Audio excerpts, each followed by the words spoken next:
Daylight savings. The clock fell off. Poltergeist. Yeah, hold on. Right on. I think it's a sign.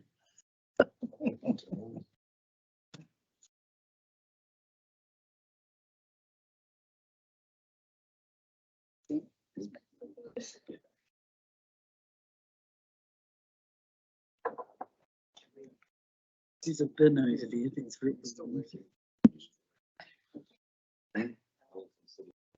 Time doesn't stop anyone. Well, I'll tell you what, we'll update it at the same time. I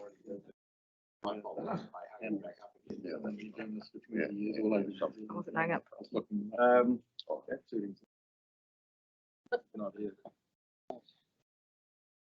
See that video?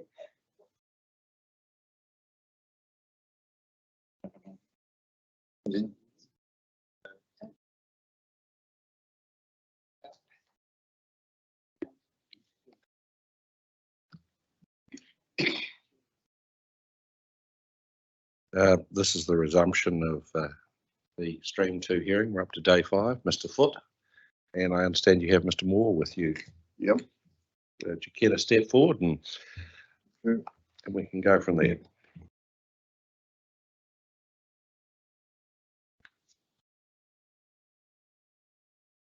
You're going to time me with that clock over there, eh? What's that? You're going to time me with the clock over there. Well,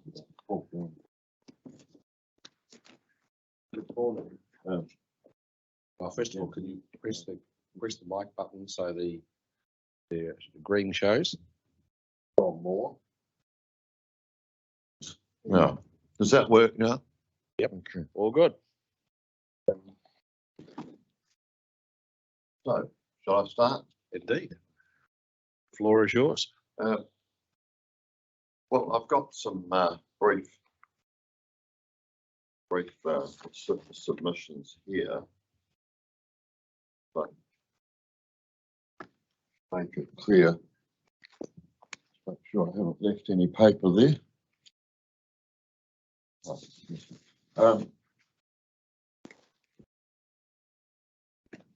Essentially, this morning I'm covering a number of topics, and first thing in here I have mentioned I've been, although I'm not a heritage practitioner, I have been involved in a number of heritage hearings over the years. I just covered that. And the second point I want to make, which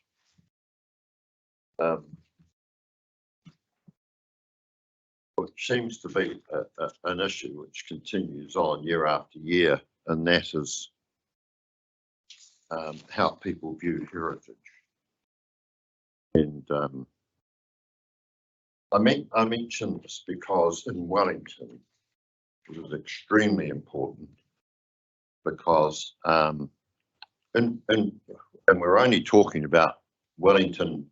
I'm only talking about Wellington within the town belt, so we're talking about trying to save some of these elderly old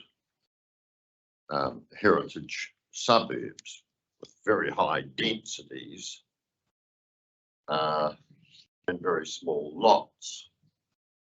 And I've covered in my second thing about the heritage views. I see a lot of heritage people seem to have a fixation on saving a particular house or building and so on, whereas what we're talking about here is whole areas and whole precincts. And as you can see on page 2, I mentioned a number of comments by the late Professor Hamer, who covered that matter very well. And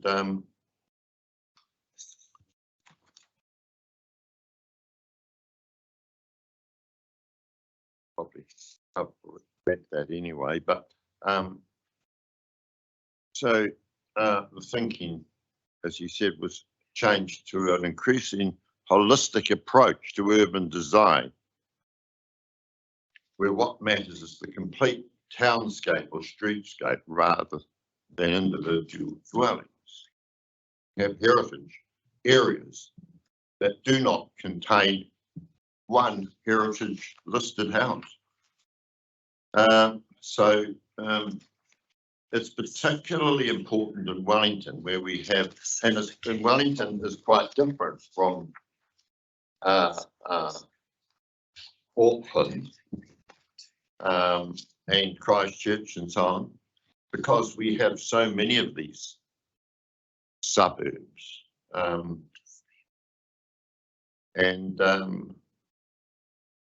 You know, there's, someone said it was 5,000 submissions in Auckland City. We don't have that many here, but they don't have, a lot of them relate to St Mary's Bay and Freeman's Bay and so on. Anyway, the suburbs we're talking about are Thorndon, Mount Vic, Berhampore and Newtown, where there are basically low-rise, smaller lots and older properties. I should draw your attention to the Boffa-Maskell report. I've got a reference to that somewhere here, but I think you probably know the report I'm talking about. Well, what impressed me on that report was that it was so, a lot of these suburbs are quite similar in a way. And one thing about them that came out, as far as I was concerned, was that 80% of them were sort of character heritage type properties, 80%. And that applied to Mount Vic, Thorndon, and those other suburbs. And so it's quite a bit different from suburbs further out from the centre. So what I'm really saying, in Wellington, we've got that special case. Now, the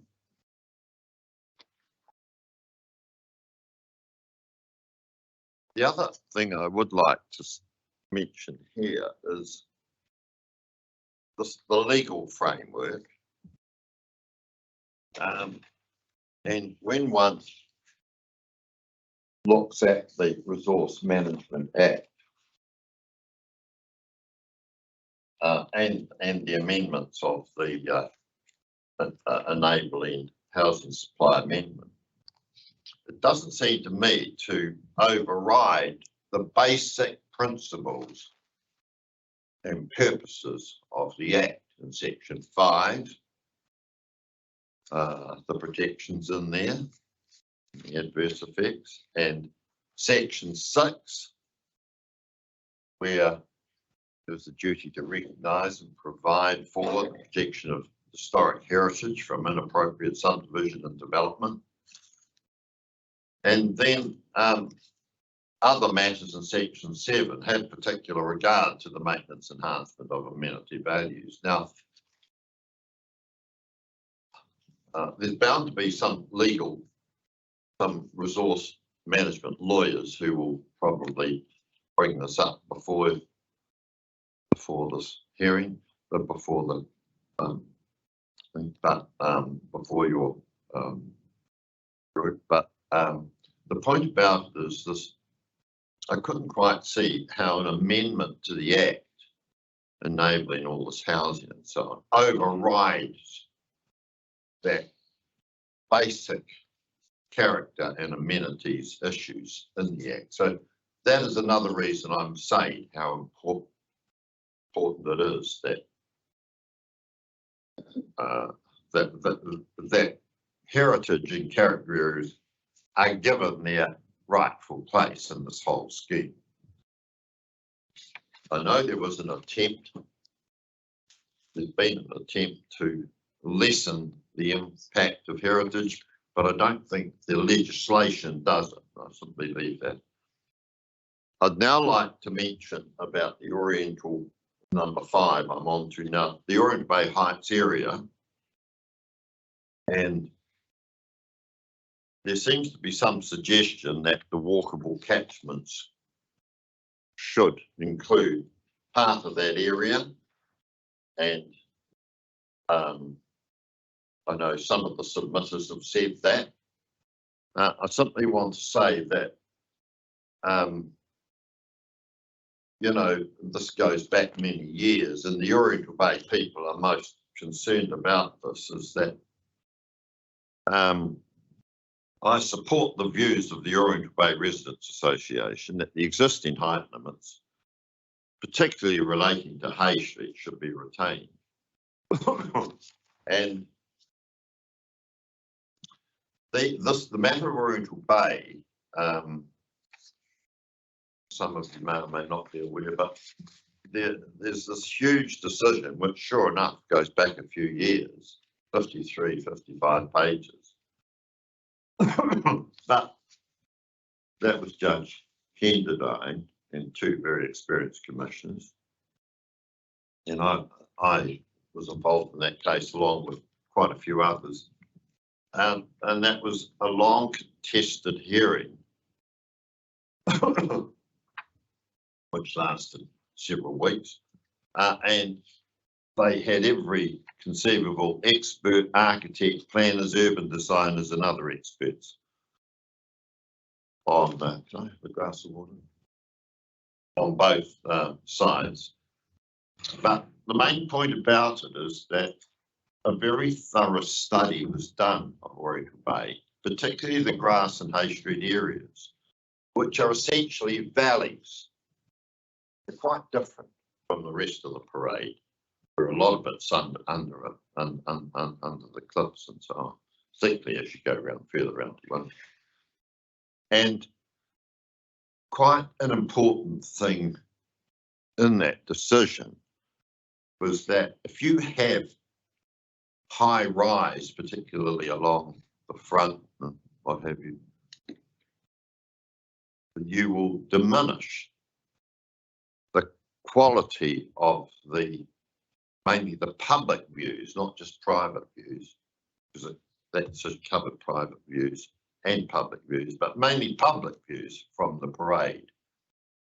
And if you are familiar with the area and walk up Hay Street, you do have to wonder how steep land up there, how difficult it would be having high rise in that area. I just mentioned that. I'm drawing your attention to the fact that the Oriental Bay area should be left as it is. It was thoroughly looked at years ago, and it's just as relevant today. Now,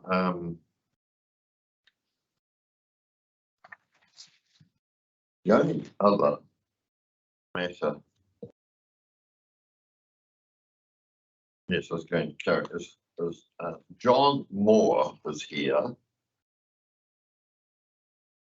And I realise you will have heard a lot from lawyers and planners and heaven knows what else, but he has been a developer of commercial and residential property for over 50 years. And he has renovated more than 30 heritage properties in the inner cities, including Thornton. So do you want to read out what you've got, or do you want to? I'm not reading out anything. You're going to say, I'm you'll say what you want to say. Yeah. So, yes, I've been involved in the heritage areas since the early 70s. 22-year-old. I've worked with the Wellington City Council, the Crown, Historic Places Trust, and currently own or control properties in all these relevant areas. And we also have listed heritage property, Huber Street. Auspices of Places Trust in recent times. So I think if we address Mount Victoria character area, and remember that the types of discussions we're having today were happening 50 years ago, 60 years ago. We had the attempt back in the 60s with the Cura, that we had this programmed intensification of those areas, Ara Valley, Thornburn, Victoria, and you can now still see the remnants of that old scheme with these sort of pop-up high-rise buildings in Thornton. There's about 3 or 4 of them. Mount Victoria, I think there's maybe 1 down the far end. Smith Street, there's another one. Intensification started to happen, and then the general public went completely ballistic because they didn't like it. It didn't meet the expectations of the other residents. That was all came to a grinding halt. But I think one of the key things is that over that time, the character areas have managed to, despite pressure to redevelop, the character areas have maintained, enhanced, and they become stronger and stronger. And I think with the Amendment Act, which is trying to sort of force development into these areas, it's on the basis that we're providing affordable housing. It's just a nonsense, because the only people that can really afford to live in those areas and develop those areas are people that have got substantial incomes and assets. And typically, one of those rundown old properties, you'll rattle up $1 million just like that to do a full overhaul. Now, this is not just happening in Wellington, it's happening in Auckland. You'll see you go back to the often missed school report, you've got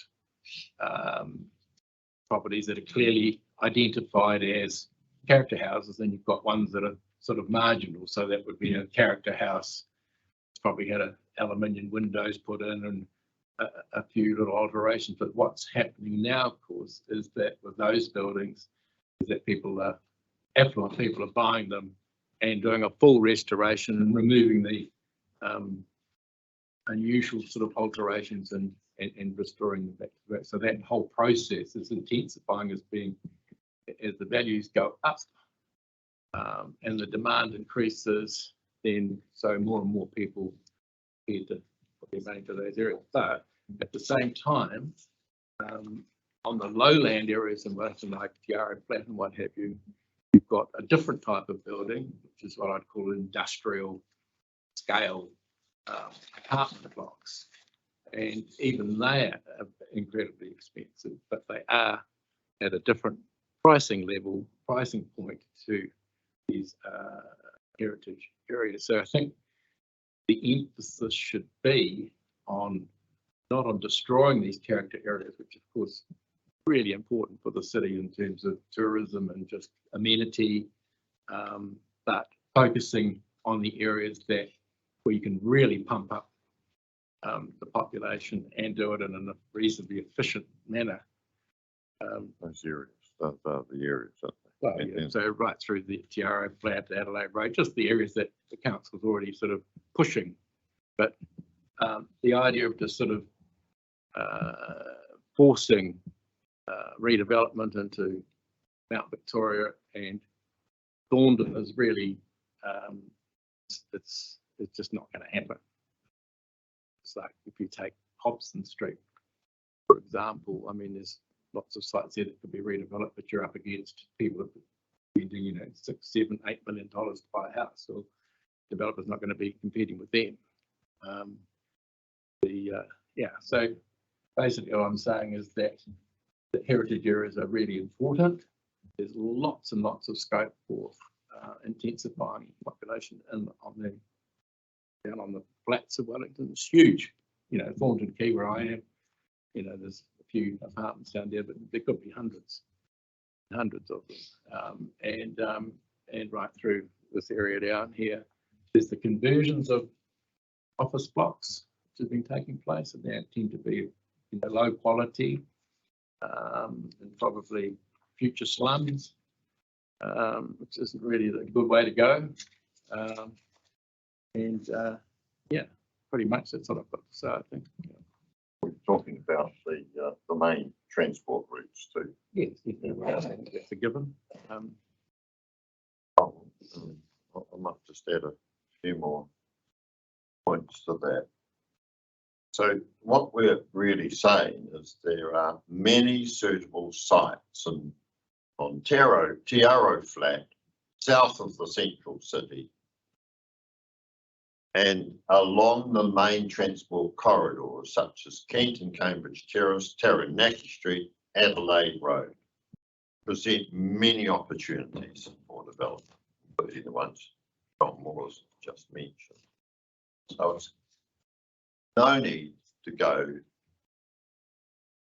wrecking these dense heritage character areas as I've talked about. The other couple of other minor points I'd like to mention is the population projections for Wellington, and I don't know whether you've received many submissions on that, and it's very difficult to work out what they should be, and there'll be arguments about that, but the population projections don't seem to be all that great for Wellington City, and I think that's a matter that the group will have to examine in great detail with economists and so on. The other issue I'd mention is the walkable catchments, I think they're called. Well, they seem to be a little bit of a movable feast. Now, I'll give you an example, which is not a Wellington one, but an Auckland one. In the whole of, virtually the whole of St Mary's Bay, a grizzly, because they become within a walkable catchment area. So the council have said, well, it's not a walkable catchment area from the central city, it's one from Ponsonby. So it just seems to be something that's manoeuvred round a bit. And I had great difficulty working out. I know there's some submitters are saying that the Oriental Bay, Hay Street, comes within the walkable catchment areas. Well, it just seems to be a little bit unrealistic to think of it like that. They do seem to be manoeuvrable. Well, look, that's we're very happy to answer any questions you have, but that's Only one question from me, Mr. Foot, and understand where you're coming from. The council have distinguished heritage areas from character areas, and have different processes to protect both, and there's some areas are both, so are both heritage and character, particularly in Mount Vic, for instance. yeah.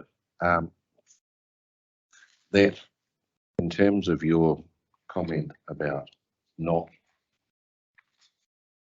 in examining individual homes, if you're looking at character homes, we've had a very strong submission from Kaingora, from Wakakatahi NZTA, and we'll get similar submission, I suspect, from Department of Ministry of Housing and Urban Development, that looking at it house by house is exactly what we are required to do under the section 77L as amended. Well, and the argument effectively is that's distinguishing heritage, which, as you say, is required to be significant heritage required to be recognised and provided for, from amenity, which is although important, a lesser issue. And they say that if you can't set it their position, and they said it loud and clear on Friday, that if you can't satisfy yourselves that and an objective observer that an individual house has character values worth protecting, you can't protect it. What's your response? Okay, well, my response to that is that is the reason I included the comments on number 2 from the late Professor Hamer, because I think that is completely the wrong attitude. And heritage people, if they're on that side, tend to say, oh, that's a heritage house and that's not a heritage house and we can only protect that. Well, that is, in my view, not what heritage these days is about. You can have heritage areas, as I said before, that for character and heritage, that have no heritage houses listed in them. They are what we're talking about here. There's a whole area, I mean, Mount Vic is really a whole heritage area. And within that, you have what some people would call genuine heritage houses and genuine character houses. But it's more than that. As I've said, it's the streetscape. It's the whole context, rather than individual dwellings. So I believe those submissions that were made about 77L only give half the story on that. I might add also that it completely ignores my submission that says that you cannot wipe heritage to one side, because they are the things that are primarily protected in the Resource Management Act. And I don't know whether you've had any other submissions on that point, but it's certainly, I've discussed it with 1 or 2 lawyers, and you're bound to get some views on that, similar, to say that, well, the amendments simply don't override the basic things in the Act, as I've said at the beginning of the Act. So I suppose that's really my answer to that. Thank you. I'll ask my colleagues if they have any questions. Well, thank you very much, gentlemen. So we appreciate your time and the effort you've gone into presenting it to us. So adding to our fund of knowledge, and we've, as you will appreciate, we're getting lots of contradictory advice, but as you've added to our fund of knowledge that we'll have to think about. Okay, well, thank you very much indeed.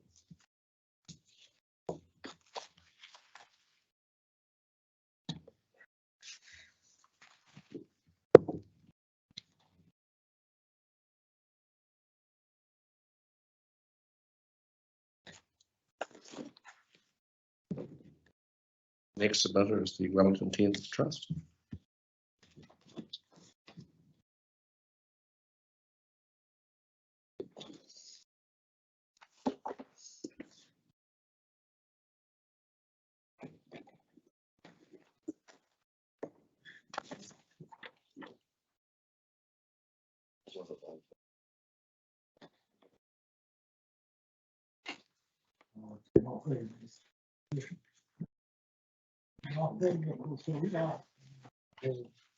Pouhere han mai nei, ki te rongo atu I ngā pōra o ka puta, mai mātou nei I te neighbour, Tāmihi pāana. O runga I te kaupapa whenua. Te kaupapa whenua e nei. Mr. Chair, I'd just like to thank you for the opportunity to present the submission on behalf of ourselves as Wellington, the Tenths Trust. We have here the chairman, Smiler, Tenths Trust, and also the chair of the Palmerston North Trust. They are both related trusts in that they do have shareholders in common, essentially originating from a number of tribes out of Taonga after the migration to the Upoko Te as is made plain in the paper that submitted, the Wellington Tenths Trust have a membership of beneficiaries in excess of 7,000, plus the connections, which gets us to around about 20,000 people together. And it is a trust that was set up on Tutu Whenua, as opposed to another trust that has strong Taranaki connections in Wellington, which is the Port Nicholson Trust. They are distinctive, though the membership is common. Nō reira, ngā kōrero o ka putu nei. May I hand over to Anaru, Smiler, to present the submission on our collective behalf. Thank you. Thank you. Thank you, Mahara. Yeah, we thought it was important. So our submission, and thanks for the opportunity to speak to it, sort of relates to a particular property that we own in Adelaide Road. But we thought it was probably very important for you to understand the context and history about the Wellington Tenths Trust, who we are, what we're about, because that'll probably help you understand our motivation behind why we have made a certain submission on that property in particular. So as Mahara has outlined, the Wellington Tenths Trust represents mana whenua interests since the early 1800s. Obviously, prior to that, our communities had been settled for many generations before that. What we have found over that time, some of our whenua has been, I guess, restricted. We've had a restricted ability to be able to grow and develop some of our lands, which have been held under the Māori Reserve Land Act. So these are land holdings that were under perpetual lease for many, many generations. That has restricted the ability for us to be able to utilise that land to our benefits, for the benefits of the community, of which it was actually supposed to be held in trust form. And so because of that, it's sort of contributed, I guess, to the stunted growth and development of our people over quite a number of generations. Luckily, in 2022, an opportunity came for us to work very constructively with the Wellington City Council. We thank you for that, to be able to end that perpetual lease and to be able to hand back that whenua to us, to our full control. And so we've obviously got a lot of time to make up for, and with respect to how that whenua can provide value to the community it was intended for. And so what we're looking to do now, and we're looking through several options, is what does investment into that piece of whenua actually look like for us? And so the particular points that we would like to make with respect to the changes was, I guess, allowing us to be able to optimise the box with which we can develop that particular piece of land. So in particular, you would have seen in our submission table, sorry, forgive me, I can never remember the acronyms, MRZ-P4. We would be looking to see if we could have height control limits at 557 Adelaide Road change from its existing 14 metres to something greater. The other change or amendment that we would like made is to MRZ-S2.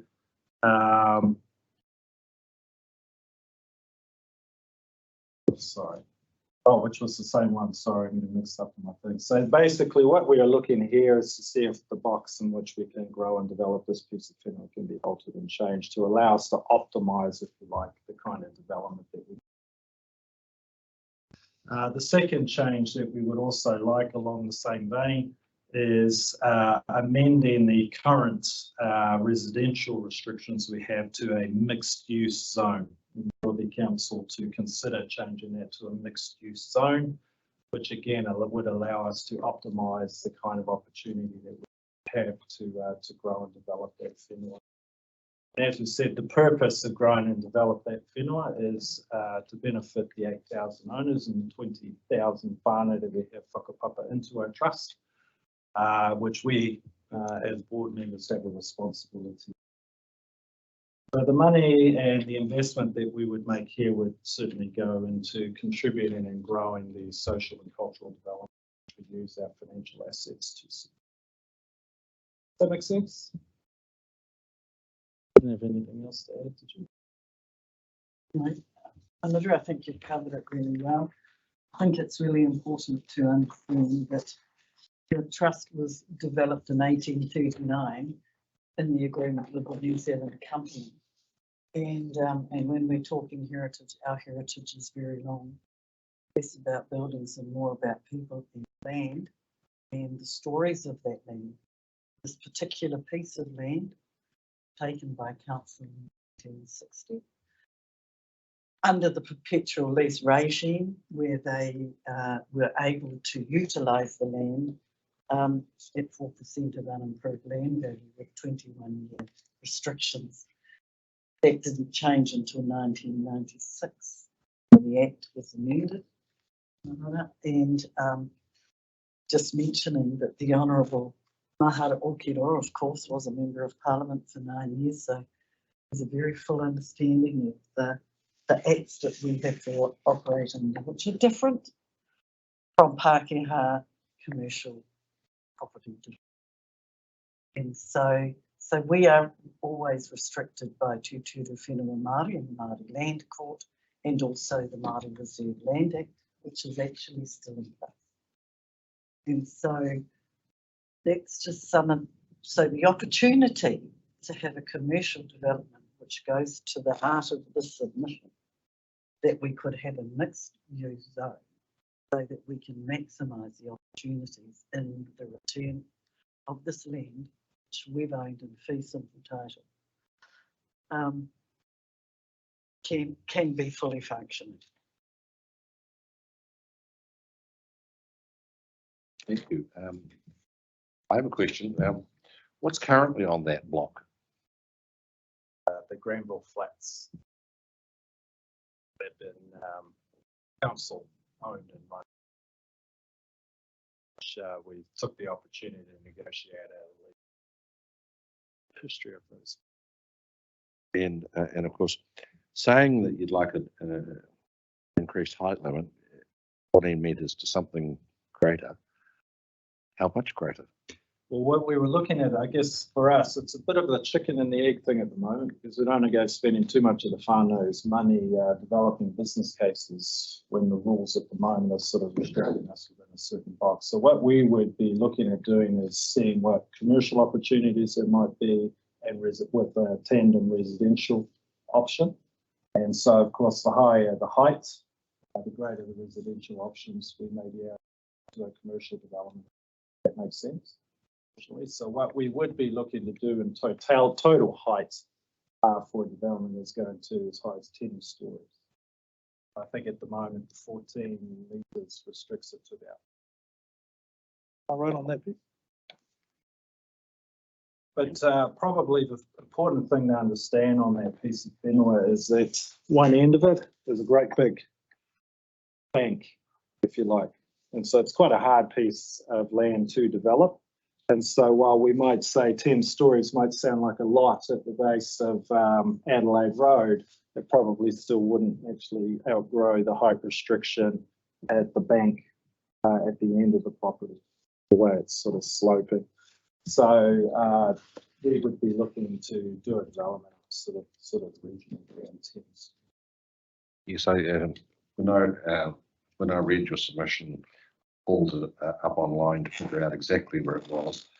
I haven't been back down Adelaide Road to look, but the image I have in my mind is that it's hard up against the golf course, which rises quite steeply.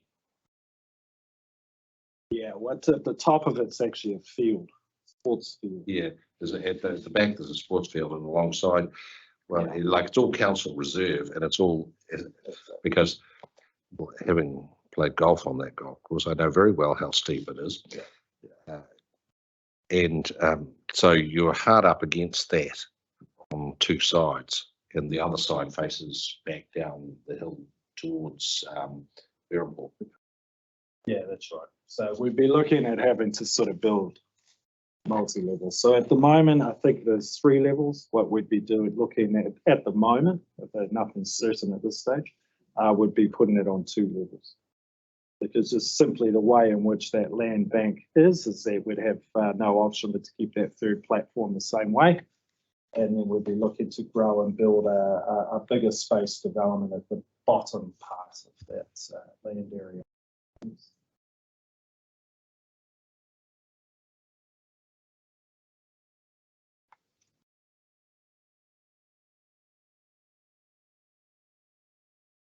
Ask my colleagues if they've got any questions. And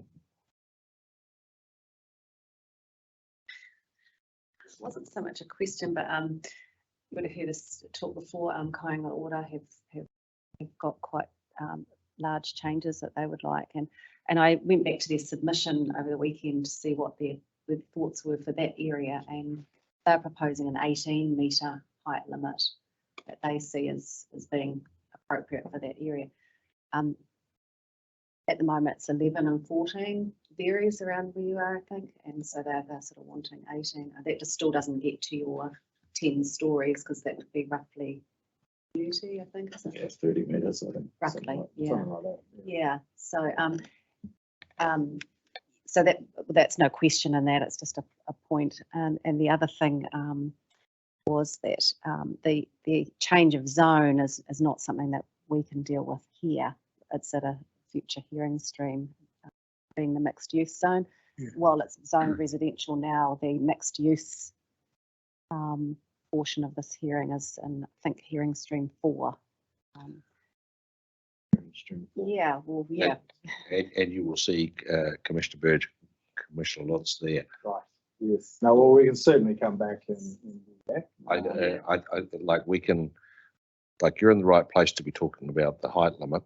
Yeah, absolutely. Based on the current zoning.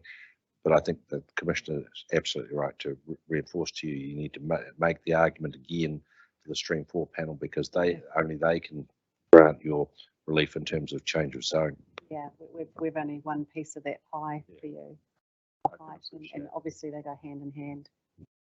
I can appreciate that. Well, we'll come back, deal with the questions.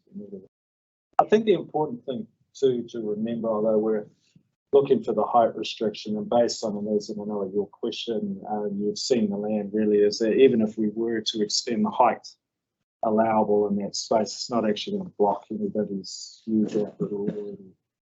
It's either a park, and we're unlikely to build so high that it would be above the park by too much, and the existing buildings already would block out any views towards the coastline that our neighbours already have, and then we're not proposing to build in front of them, so we're not going to sort of impede on any particular view that they may have. Yeah, and then of course on the other side, as you said, it's a council reserve, so we'll actually have nice views over the council reserve. Yeah, no, I had a look. I thought it was right for development. It's essentially what we're looking at, to be able to optimise the use of that site and sort of make up for lost time, I guess. What value we can generate. David? Thank you very much to all of you for coming and making a point. As say, it's always valuable to reinforce what's in the submission and give you faces to what's on the paper. Thank you very much. Thank you. Thank you.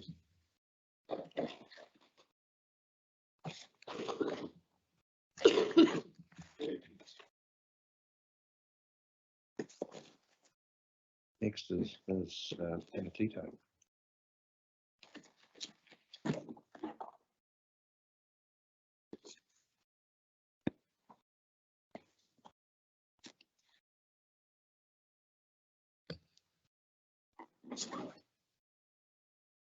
Thank you, Ms. Penetitio. You've given us a brief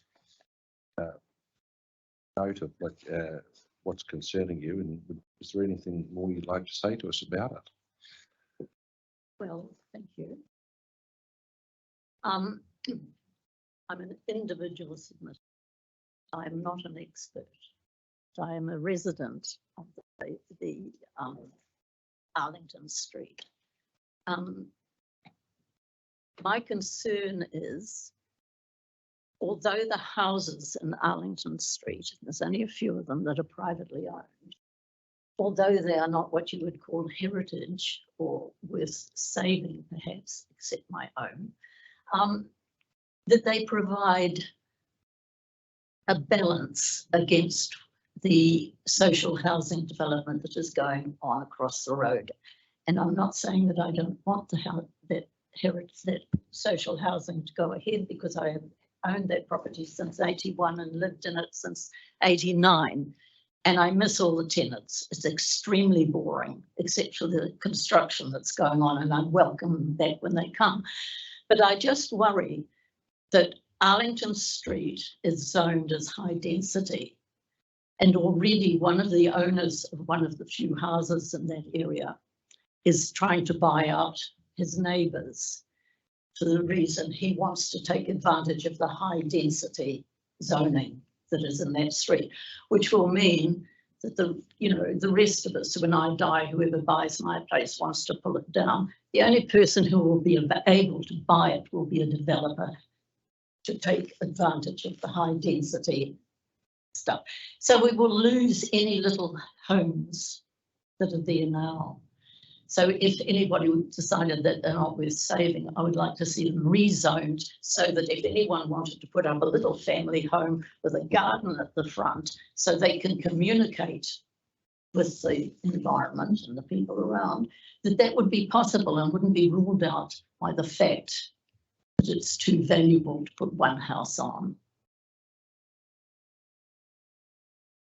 We're going to have a lot of, there's 300 houses going up in Arlington Street, and it's all social housing.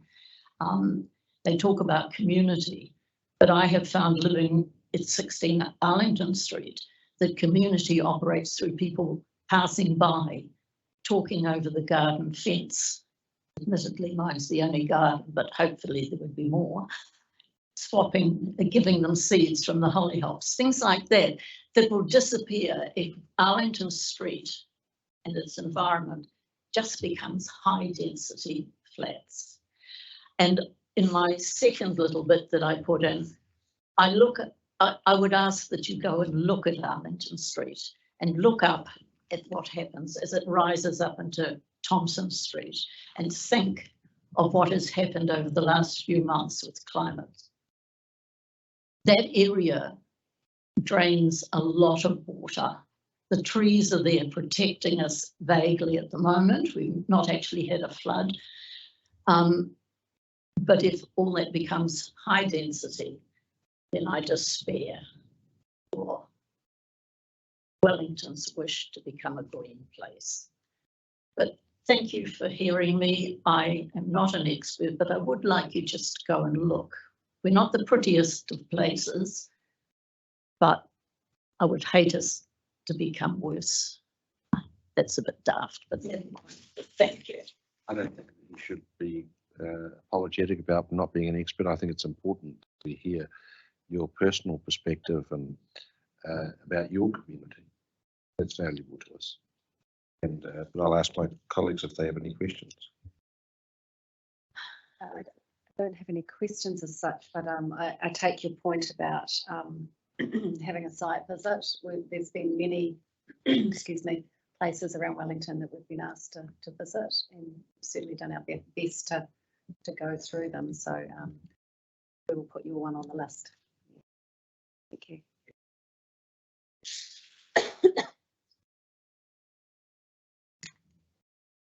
David? Well, thank you very much. As I say, we do appreciate you coming to talk to us, and as I said to the previous speaker, we can put a face to the written word and at a human level. It's much easier to remember your submission if we remember you. Thank you. Thank you. And good luck with it. Well, I think yes.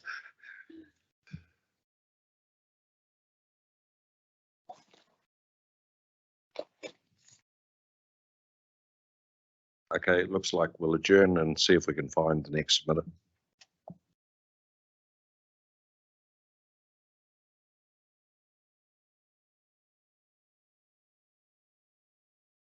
There's the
welcome.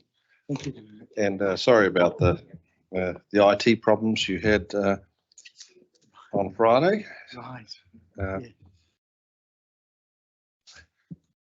Yes, it was that confidence thing about dealing with IT. Yeah, well, you know, it wouldn't work on the phone. You get that in the big jobs. Yeah. But you're here in person now, so we're pleased to see you again. I think we Yes, saw you in again. stream 1, didn't we? Yes, that's right. Yeah. Well, look, all I'm here for, I'm not an expert. I'm just a lover of heritage, but also very concerned about affordable housing. So the main, there's 4 main points I wanted to make. First was I want to express my support for all those people who've made suggestions around heritage. And so, for example, making sure that Lippman Street, Levy Street, Patterson Street are included with precincts that are protected as a regular walker places. There was another aspect of that is about how that works in terms of walkable catchment, which was a big issue when I was here last time. I heard about, and I've also heard about going to 43 metre spaces and along rapid transport routes. So if you press the microphone, it's on. I'm reading now. Press it back again. You were right the first time. Just move it a little closer to you. Okay. Got quite a quiet voice. Right. Sometimes I don't always.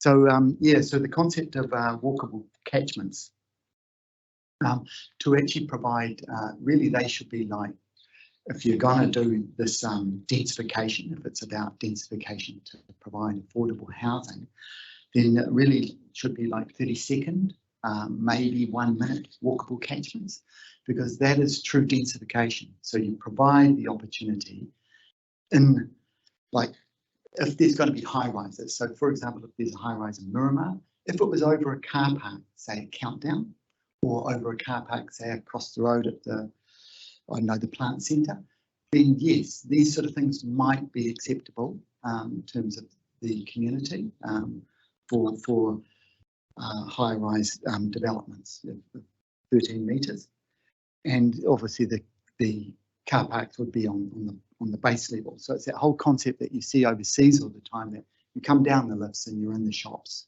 you're in the facilities and amenities.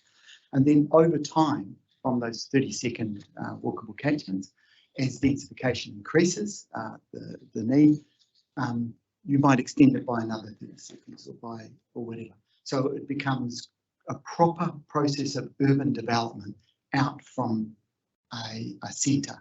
So there's not this sort of randomness and to development. So that's the actual true meaning of densification. Can't be just this sort of bits and pieces all over the place. There's obviously also things that outside your control, but the zoning in terms of what can be zoned in commercial areas, and recommendations I would suggest could be made on those areas for council. I've only heard a little bit about the submission by KO, and I support the idea of housing people affordably, and I think they're critical. I personally don't think there's any evidence that private enterprise is able to do that. I think KO should be setting themselves up as a separate need and entity that might have special rules that apply to them. But again, that they could be driving to stop to do things like making changes through legislation around commercial, to blend commercial and residential, which would facilitate high rise. Though I also wasn't aware of any action by KO on stopping demolition by neglect. These are things that KO could be focused on that would do real benefit to not only protect communities, but to retain heritage and improve. There are dozens or hundreds even of character homes that are basically being and if you, for example, put out a 10-minute walkable catchment, it would do, like, for example, in Haining Street, I used to walk past this very old building. It's between 2, 3 or 4 story concrete block buildings, and it's there. I can't remember the number of it. Walk past it. It was a little bit behind Regional Wines and Spirits. And one Christmas, they just came and demolished it. And so that would have provided accommodation for 6 or 7 people in that historic residence. It's now been an empty site for over a year. So if you do a 10-minute walkable catchment, you are putting at risk huge amounts of heritage right through the city. So, and I don't think a 30-second walkable catchment is an offence to the legislative intent. It will provide that, right, here is a proper urban development process where you will build out from those centres in a planned, logical way with access to the transport facilities right there and the community facilities of shops, residences, which I'm sure shops would support. Customers don't need to travel to them, they just come down the elevator. And really that's all I wanted to say. I support heritage and I support not the way it's proposed. In your submission, Mr. Minto, you went a bit further and sort of saying, well, you're not going to deliver affordable housing anyway. Yes, that's. I live in a 5-storied concrete block, 1968 building, whatever, in Mount Victoria, and there's like 12, 15 residents, and yeah, it flexes a little bit depending on people coming and going. But you know, it takes up the site of 2 previous historic buildings in quite large grounds that were commanding views, and it yeah, it's probably not increased the number of people living in that just by having houses. So yeah, that's my should be clear. The bank owns my place. Yeah, we understand that practical reality. Any other questions for Mr. Minto? Mr. Minto, there's a number of issues you've raised. I was interested in your commentary regarding Kaingaroa. We had a large presentation from them on Friday, and of course they appeared in stream 1 too. In stream 1, they explained that they weren't just a landlord; they were, in their words, the government's advocate for housing, and so the relief that they were seeking was to enable intensification regardless of who does it. Yeah, and I just wondered if you understood that. Yeah, yes, I do know. I think there's a conceptual framework that it's become the predominant framework where the role of government is seen as a facilitator, to facilitate things rather than intervening and taking an active role. And we can see problems with that model because we have an affordable housing crisis. So for the last 40 years, we've had that facilitating model that private enterprise would deliver affordable housing. And here we are, and it hasn't. It did deliver the leaky building crisis, which is another problem that came from too much reliance. So I think KO does need to review its role. It is getting out there and building. I think it's really good. I think they need to look in terms of their role, focus on their role, providing affordable social housing, because the private sector doesn't do that, and they should not be advocating for opportunities for the maximisation of profit. Yeah, because that's the thing, I guess, that they're telling us that they have a statutory obligation to do exactly that, to advocate for intensification, particularly in Tier 1. authorities? Yeah, so it's intensification and densification. If it's densification, then they can do that inside a 30-second walkable catchment. Right, you know, we will work with a place to change the zoning or whatever from away from commercial to allow residential and combined with commercial. Things like that. So I can't change them, and you can't change them, but you can actually make rules that will make them constrain them and make them rethink how they achieve their goals. And I think they have other ways in which they can be site-specific, working with the community to actually deliver. Okay, thank you for that. The second matter is I've written down that in terms of what you said in terms of a walkable catchment, that a 10-minute walkable catchment is putting heritage at risk. Yes. Have you looked at how that intersects on the ground in, say, Mount Victoria, and how it intersects with, say, character areas and heritage areas? Well, I can express opinions. Whether I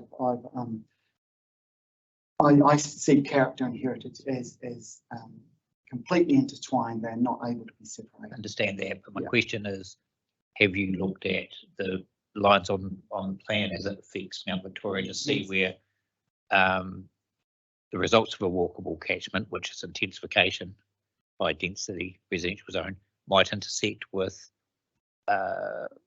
heritage areas and character areas, and what the outcome is? Have you undertaken that exercise? I've looked at the maps, and for example, in Austin Street, there's one side will allow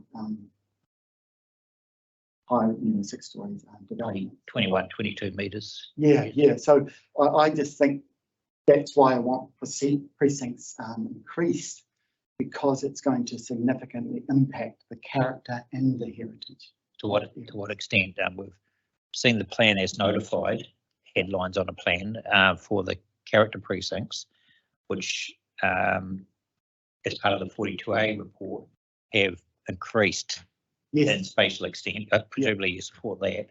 Yeah, yes. To me, it doesn't go far enough, and that's why I would support groups like Mount Victoria Historical Society, and they listed out. I saw some of their submission, like Littman Street, and I'm very familiar with I think that. they listed 104 properties as a minimum that should be added to the. Yeah, I would fully support that. Yeah, and I'm not familiar enough with Thorndon, but the comment was made that if you're just looking at one side of the road, it can that would create problems for heritage and sunlight and the whole amenity of the. Okay, so in a nutshell, you'd like to see the spatial increase in character and heritage areas. In the heritage character areas, largely like in Mount Victoria and the Newtown, Thorndon. Yes. Okay. Thank you for that. Mr. Birch. Mr. Minto, you were just telling us that the ideal scenario in your view would be that Kaingaora would do something about the demolition by neglect and use those sites. This is housing that could be available in central. It would because the heritage areas were built with the densification in mind. They would work. It would work to bring people back into the city in terms of. Now we have heard Kaingaora saying that they would like to take the precincts out completely and maybe introduce an overlay in terms of heritage and character, because they feel that otherwise they are too hampered in terms of building more high-rise and building denser in the city. I think that is very contrary to what you would like to see them do. Well, in some ways, they have the power, if they exercise it, to actually take on people that will be less impacted in terms of heritage and character. Like we've already had a lot of destruction of heritage in Te Aroa. There was huge areas that were available. They could push for ratings changes because I remember one guy came to this submission and he said the rates were moved from the value of the land was unimproved value. It used to be taxed on that. Therefore, the land closer to the centre of town was more valuable, and therefore then it went to more of a user pays rate system where the rates were put. Yeah, and so if they push costs back into town, that would force more development, and they could go into partnerships with commercial to build over their sites or whatever. There's opportunities there. Yeah. But you do understand that this is outside of where we can go. Yeah. My apologies. I'm not trying to. In trying to answer your question, and maybe I'm. Just one other thing. We also have Kaingaora saying that they would like in residential zones be able to have the ground floor developed commercially. Yeah. And from what you are saying, I understand that this is exactly what you think needs I to would be be done. fully in support. So why not take commercial areas and say, right, you're going to have residential above the commercial. They could work for that power.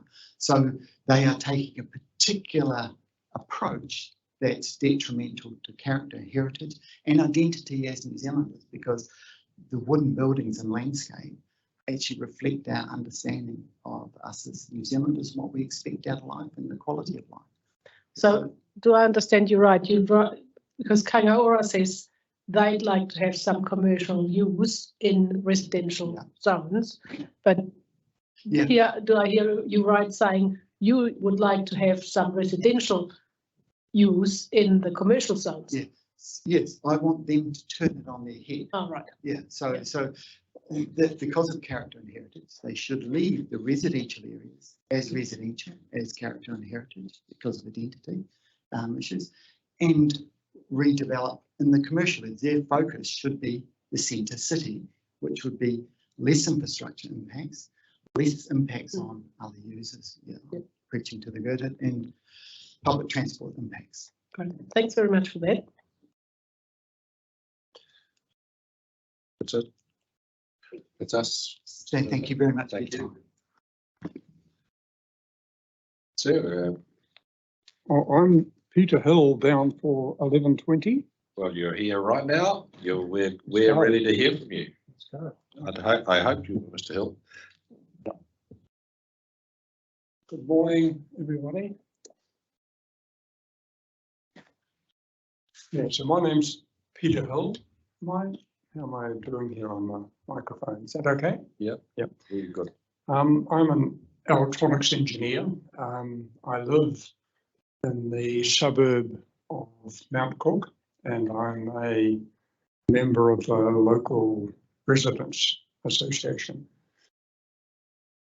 Now, my main contention is that the Wellington City Council have ignored the directives from the Ministry for the Environment about how to achieve sensible zoning patterns when they've drawn the boundaries between the character precincts and the high density zone. And this document is this one here. Presume you're familiar with it, understanding and implementing intensification provisions of the National Policy Statement for Urban Development. And in particular, I'm concerned about the directive about avoiding split zoning across blocks. And even with the latest amendments from the City Council in their Section 42A report for the suburb of Mount Cook, there are still 10 blocks that have split zoning. And in the Section 42A report on Stream 2, written by Mr. Levin Dosky. There's no mention at all about achieving sensible zoning patterns, even though this phrase appears 8 times in this guidance document. Likewise, the problem of split zoning across blocks doesn't appear at all in his section 42A report.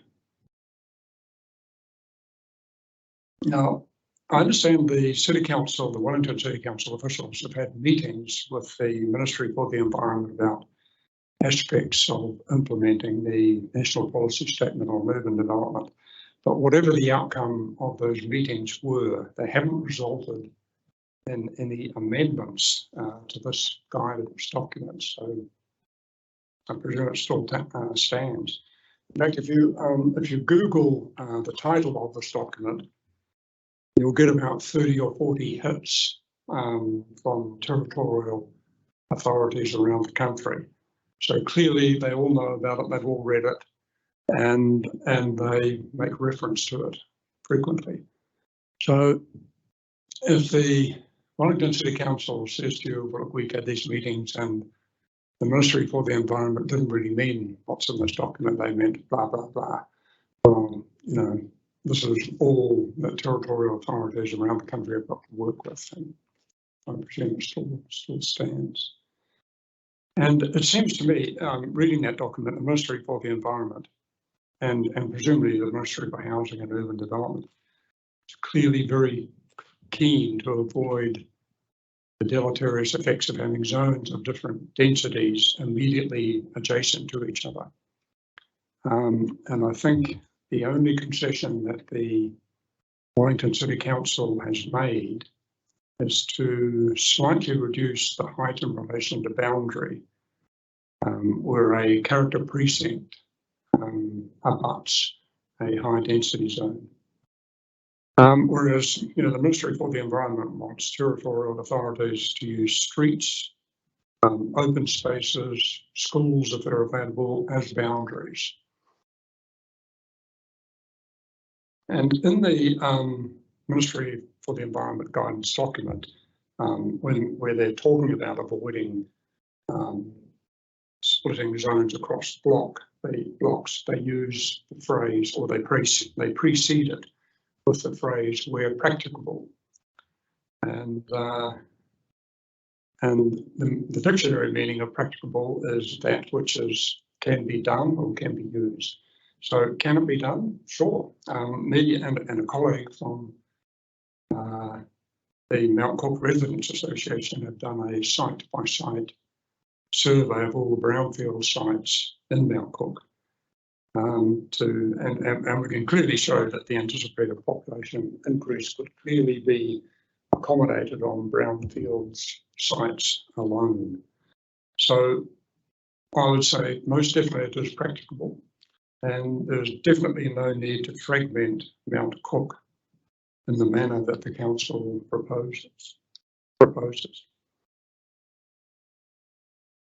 So my request to you, the commissioners, would be to recommend that the Wellington City Council goes back to the drawing board and redraws the boundaries around the character precincts so as to avoid splitting blocks and to achieve a more sensible zoning pattern as instructed by the Ministry for the Environment. And that's pretty much all I've got to say. To me, it seems it's a pretty open and shut case, actually. These directives,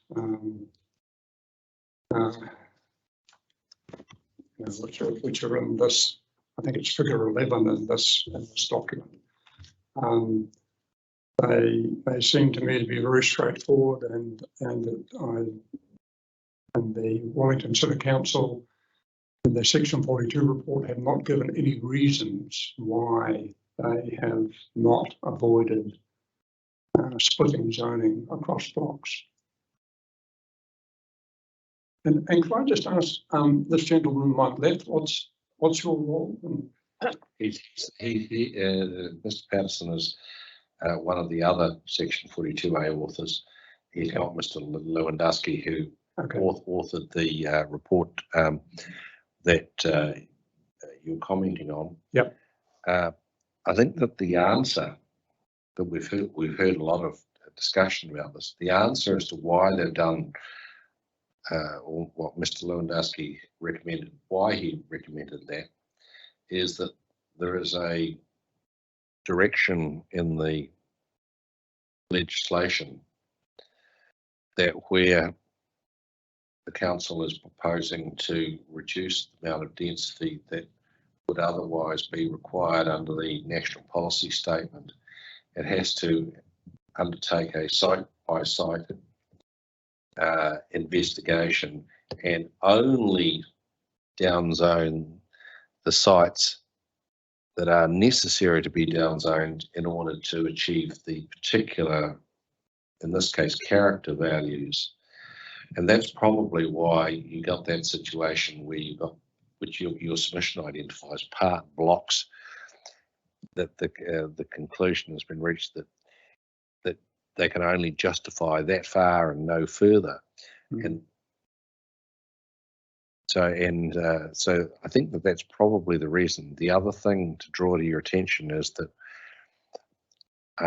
I've asked a number of the lawyers about what the role of those MFE guidelines is and how much weight do they actually carry, and the answer is not a lot.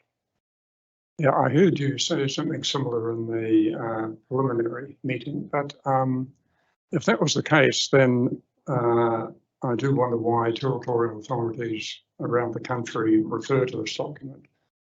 And it seems to me it's the only guidance they've got to go on, unless there's been private meetings that, you know, between territorial authorities and the Ministry for the Environment that we don't know about.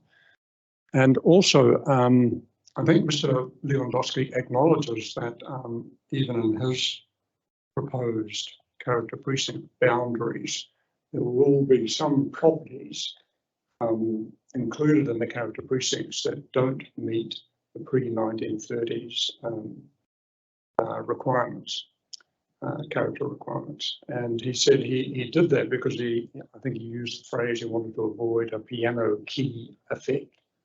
You know, so he was quite happy for some properties to be in a character precinct, even though they didn't in themselves contribute to character. David? Yes, if I just carry on from that, Mr. Hill, I think, well, firstly, I should say Mr. Lewandowski is online, so he's listening to the conversation, so just wanted to acknowledge that. Yep. Secondly, I think this is an example where the legislative requirement of a site-by-site analysis is meeting a policy guidance requirement head on, and something has to give. I guess Mr. Lewandowski has relied on the evidential basis, drawing those boundaries, notwithstanding the general guidance provided in the MFE document. So that's my understanding. Mr. Lewandowski has an opportunity to come back in his right of reply and clarify that. So we look forward to that.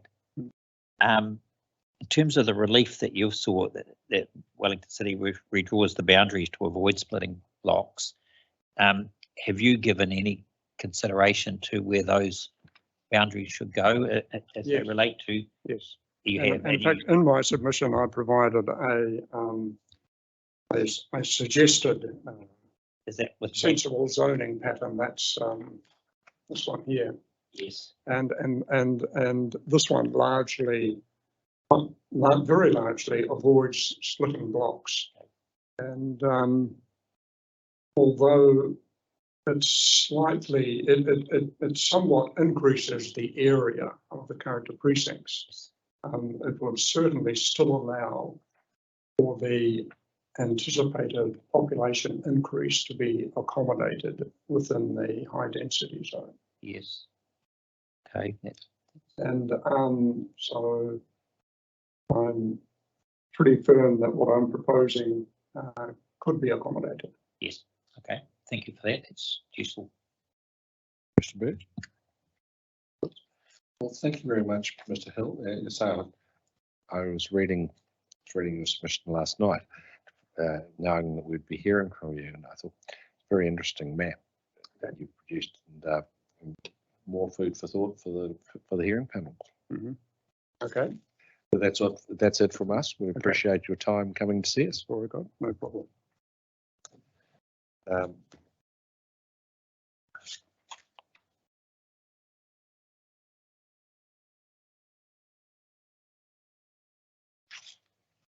So honours on the line. We have the representatives of Taonga. Ladies, Morena, can you hear us? you can indeed. You're looking a bit small, but we can see you in the distance. Oh, good. This is the best we can do at the moment, so I don't mind. Hey, but the important thing is we can hear you loud and clear, so that's all good. Fantastic, fantastic. Well, morena, kia ora, and good morning, commissioners. So today I've got Jada Howard with me, and Jada and I will be team tagging, presenting our submission. It won't hopefully take long. Jada is our Rūnanga planner. She's a junior planner, and she's our sort of Papakainga expert, I would say, having developed the foundational aspects of the Kapiti Coast District Plan Papakainga provisions. So Jada, do you want to introduce yourself? Tēnā koutou, ko tainui te waka, ko whitirea te maunga, ko raukawa te moana, ko Ngāti Toa Rangatira te iwi, ko Jada Howard tōku ingoa. Thank you. So we've discussed in our submission the points relating to residential provisions and design guides proposed. And today our kōrero will reiterate our moa and values of Ngāti Toa Rangatira. And our first point is about the high density residential zone. So Rūnanga is in the process of developing a climate change strategy and across Aotearoa, and waste management and kai sovereignty is a big component of this strategy. So we support the high density residential zone policy 12, which is encouraging development of community gardens and circular production approaches and management of waste. We believe in localising our food production and achieving kai sovereignty and helping our people and communities to build resilience to climate change. As community gardens require whenua and resources, it will be increasingly important to encourage seed and food banks as alternatives. There's a lot more support that could go into this kōpapa in the district plan to ensure that action takes place throughout the entire community in Pōneke and Te Whanganui Atara. One part of that is the kōpapa Māori, which is marakai and huaparakore, that's sort of waste management practices, and this will help build our people's kai sovereignty and matauranga, as well as our kaitiakitanga that has been vested in Section 7 of the Act. Proposed provisions such as this one should include definitely kōpapa Māori. We acknowledge also this provision being immensely significant for discussing the waste minimisation of our iwi and hapu, and waste minimisation is a kōpapa Ngāti Toa that we take very seriously, as it is important for mitigating our impact on taia. We consider this provision as only a start, and Ngāti Toa would like to see more of the encouragement of waste minimisation and action on a greater level than this policy alone. Now I'll move forward to medium density residential zone points. We support the policy RZP6, which requires multi-unit housing to have adequate on-site management for storage and collection of all waste recycling and organic waste potentially generated by development. The encouragement of waste minimisation plays a crucial role in responding to climate change. Reducing waste and mitigating the impacts of waste will help us to protect the oranga and Māori of Te Taio. We ask this kōpapa going further by extending the proposed policy to waste management plans and resource recovery centres to be developed, and for education and engagement with the community, which will further encourage our people to take action around this kōpapa. I'll then move on to residential zones. We are concerned with the approach to high density zoning in places, especially in relation to inconsistencies of zoning and identifying rapid transit stops. This causes concern around the impact of further expansion and greenfield development on taio. We want to see commitment to environmental sustainability in the plan, just instead of mixing and picking things. We hope for the connection between Ngāti Toa Rangatira and Taio to be recognised and respected. We made this point earlier at hearings happening in Aotearoa in with various councils doing the same intensification planning kaupapa. So the speed in which IPI changes are given effect are quite concerning for iwi, as we're not given reasonable time to evaluate these large-scale proposals. Really related to that is the sites and areas of significance to Māori in residential zone. So we are concerned that the protection of sites and areas of significance to Māori is impacted by the levels of permitted intensification. We require sites and areas of significance to Māori to be protected in a way that aligns with tikanga Māori. The permitted intensification framework will also need to align with required protections for sites and areas of significance to Māori. Any provisions concerning sites and areas of significance should always be developed by mana whenua, and we don't want inappropriate development to occur, especially on wahi tapu. These sites should be respected and protected. And just a note on this point, we noticed in further submissions asking for removals of SASMs. This is absolutely and strictly unacceptable, and no such thing should occur. For the residential design guide, a residential design guide provides direction on matters such as urban design, stormwater, and implementation of climate change measures.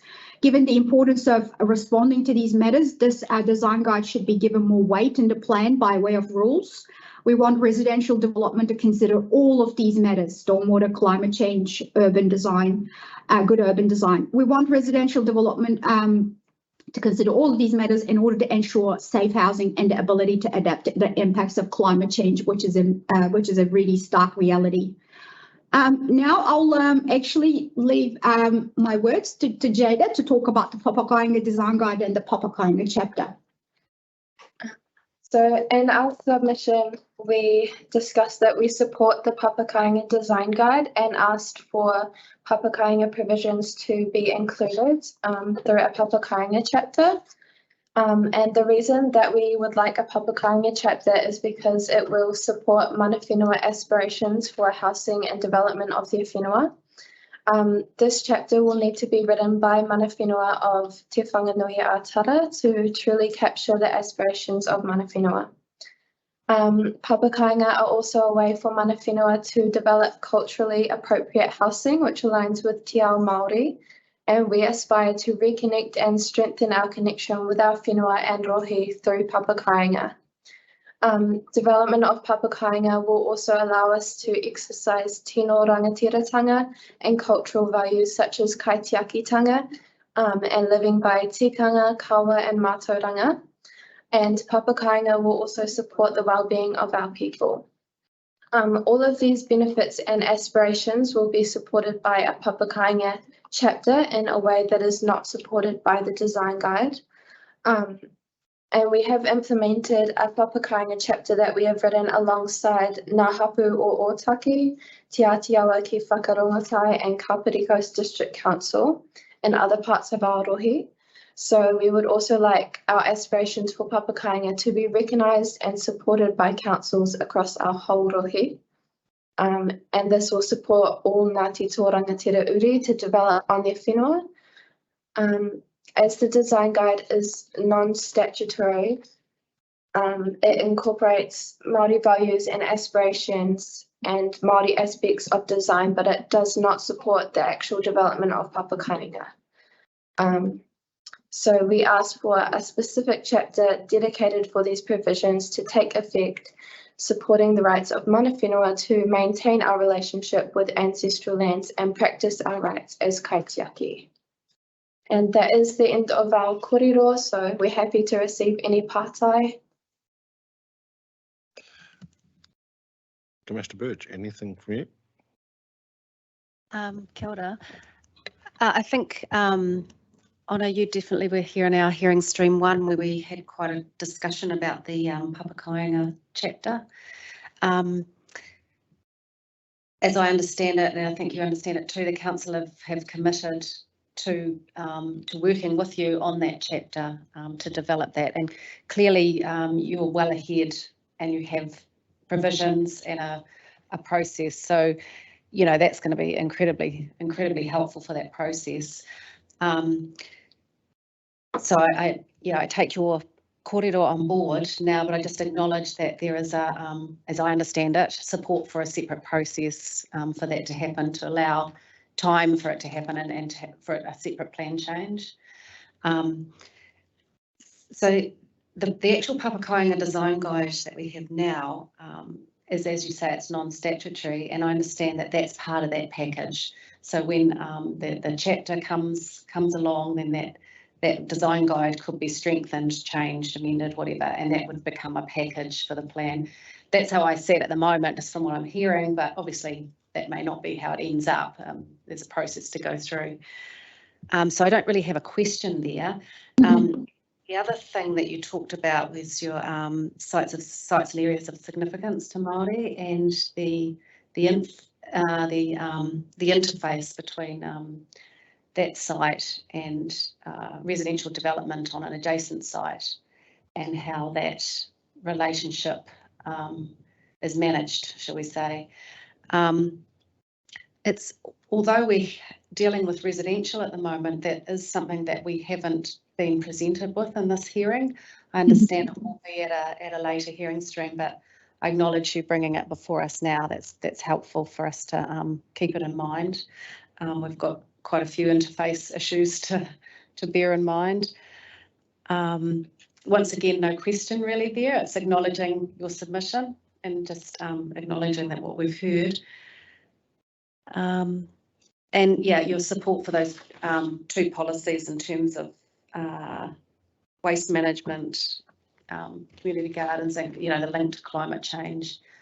So yeah, I don't really have a real question. It's probably just acknowledging your submission, and I hope that I've heard it right. Yeah, ngā mihi, Commissioner, absolutely. Yep. And I just may make a sort of additional point on the SASMs. I'd like to acknowledge the council staff. They worked hard on that chapter, so we need to be absolutely vigilant and really careful of how we give effect to the SASM chapter. SASM chapter has really sort of a good foundation and has some rules that will protect our sites and will also be flexible for our people to develop their own sites. But bear in mind that, the SASM chapter hasn't been necessarily sort of developed in sort of fully understanding the impacts of IPI all over Wellington.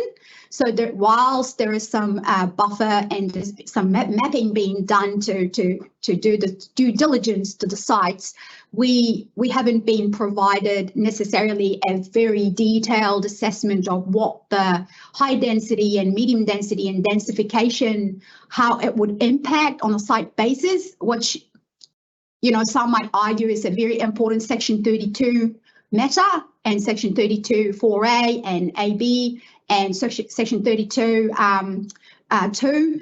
So those risks and those assessments, we haven't necessarily seen them, and that's an issue across all Rohe trying to implement IPI. So ideally, within the time frame that we had that information, but obviously, because it's such a tight time frame to implement NPSUD, where the council officers are also quite tied in terms of collecting evidence. But this is a very, very important and very significant space that we really need to be conscious of all throughout the hearings. Whilst we've got a really good proposed SASM chapter, it doesn't necessarily assess all of those things that are happening around the IPI. So I just want to make sure that the commissioners also have an appreciation of that. Sure, and clearly that issue links to this hearing stream now. So we will need to hear and have an answer from the council on how these provisions before us during this hearing stream acknowledge and take that situation into account, and how what their ideas are about managing that interface Yeah. Yeah, absolutely. And also, I want to also make another actually point. We set in another hearing stream last Friday with Kapiti, and that came as part of it as well. Like for instance, we do map the sites, but mana whenua's footprint is not just about the sites. The whole whenua is important to mana whenua. So, for instance, we talked about Otaki City Centre. When the resource consent process doesn't really maybe trigger a rule according to the chapter, but the whole site is important for what it happens to it with the intensification or medium density or high density implementation. So even though that you might not be an affected person under the RMA, tangata whenua will still be impacted what's happening in that centre, because their footprint is not going to be necessarily be reflected, or the visibility or the resource management issues are not going to be necessarily be addressed.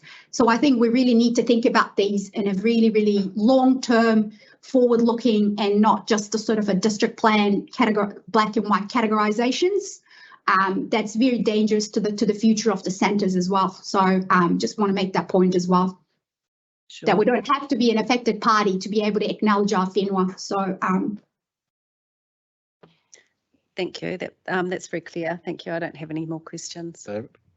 Yes, kia ora, Ms. Ockham. It's Commissioner McMahon here.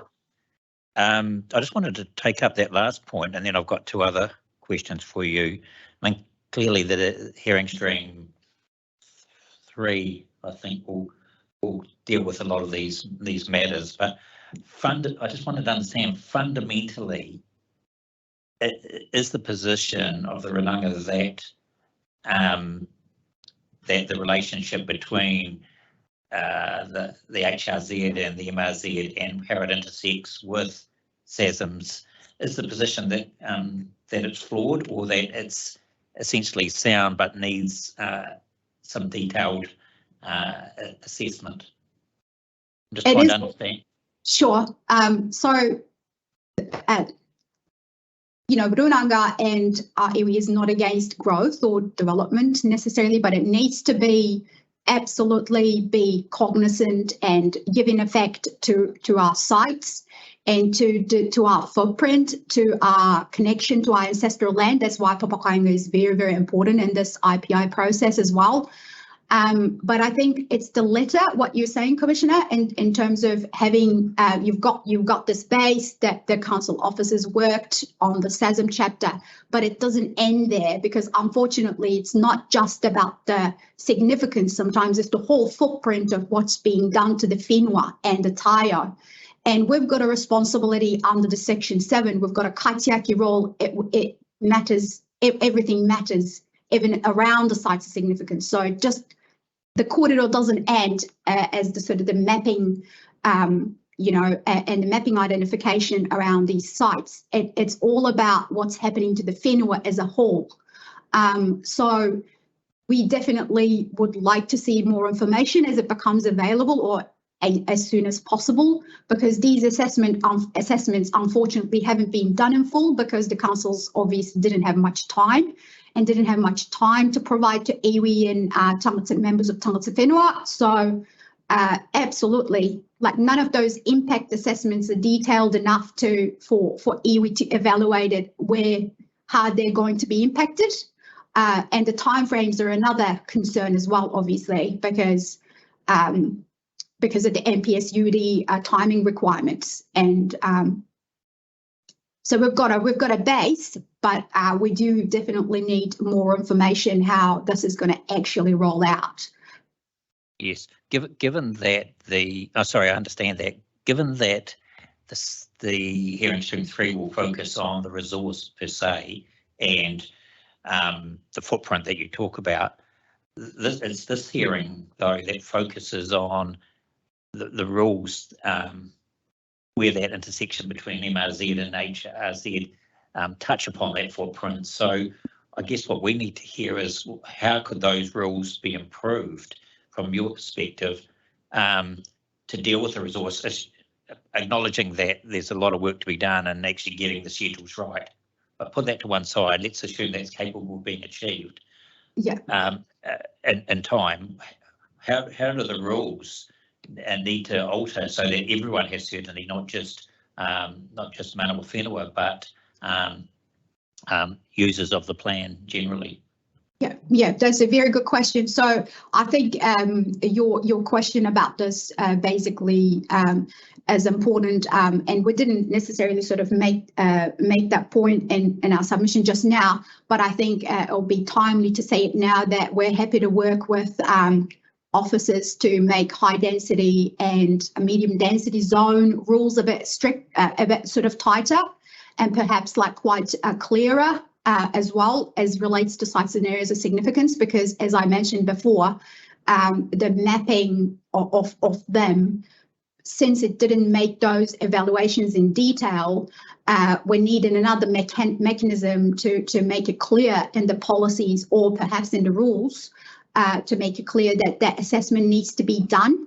Look, I understand that, but this might sound a little bit crude, but the time is now, unfortunately, for us to understand what those changes might be, not later.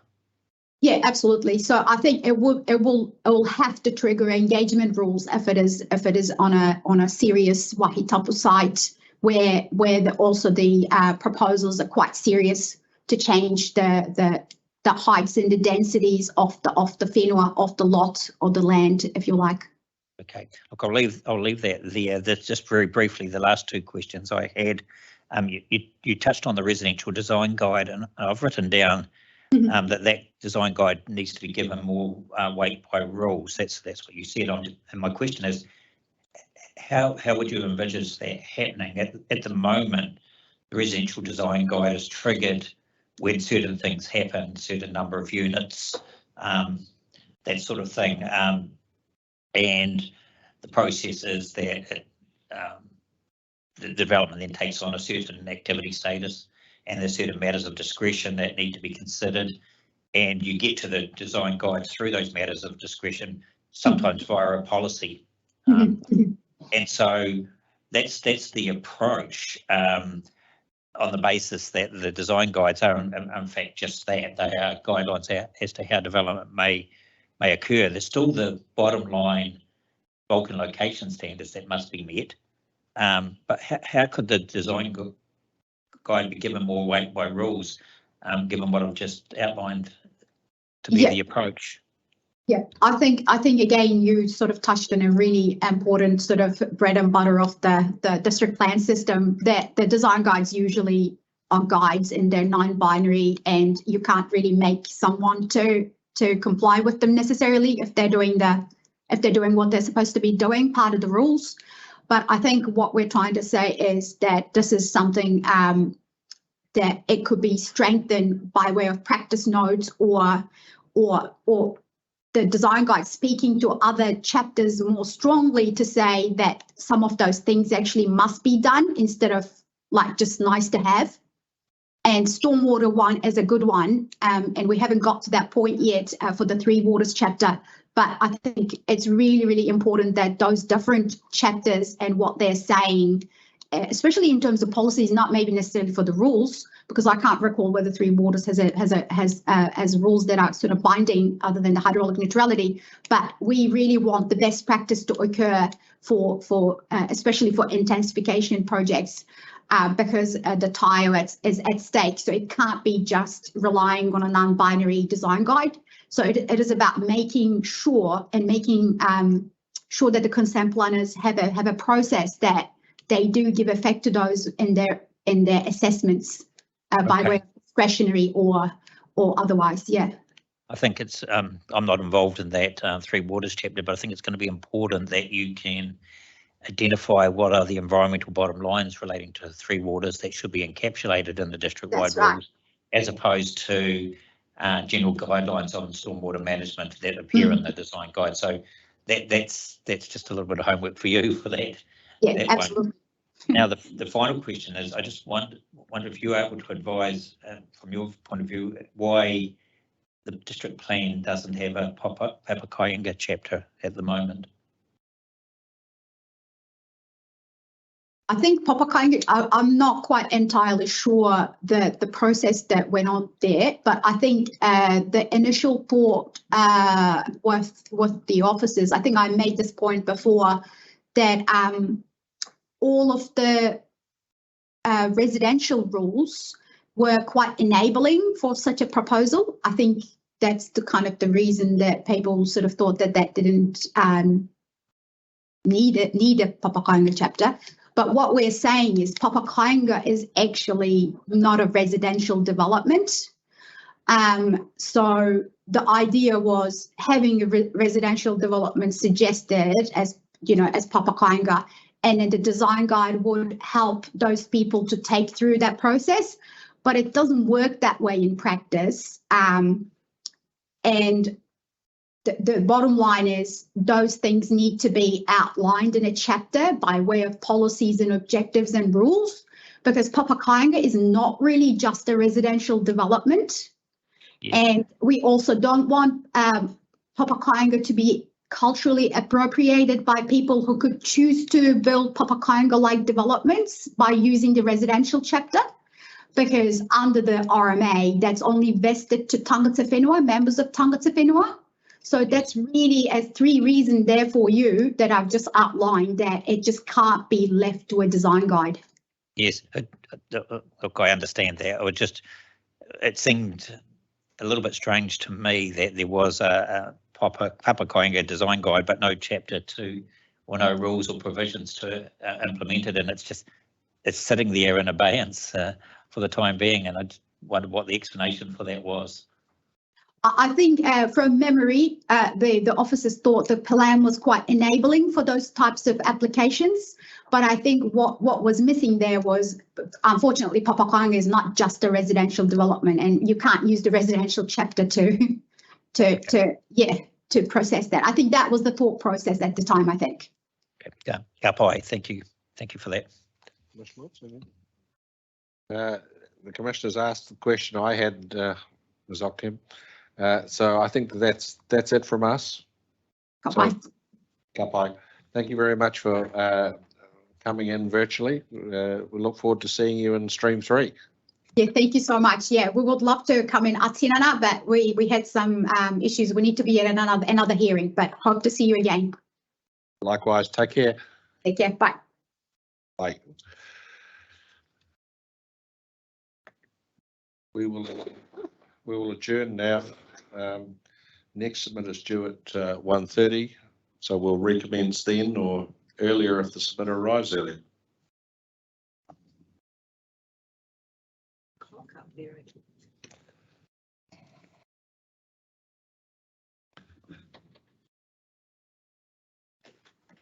Somebody else has questions.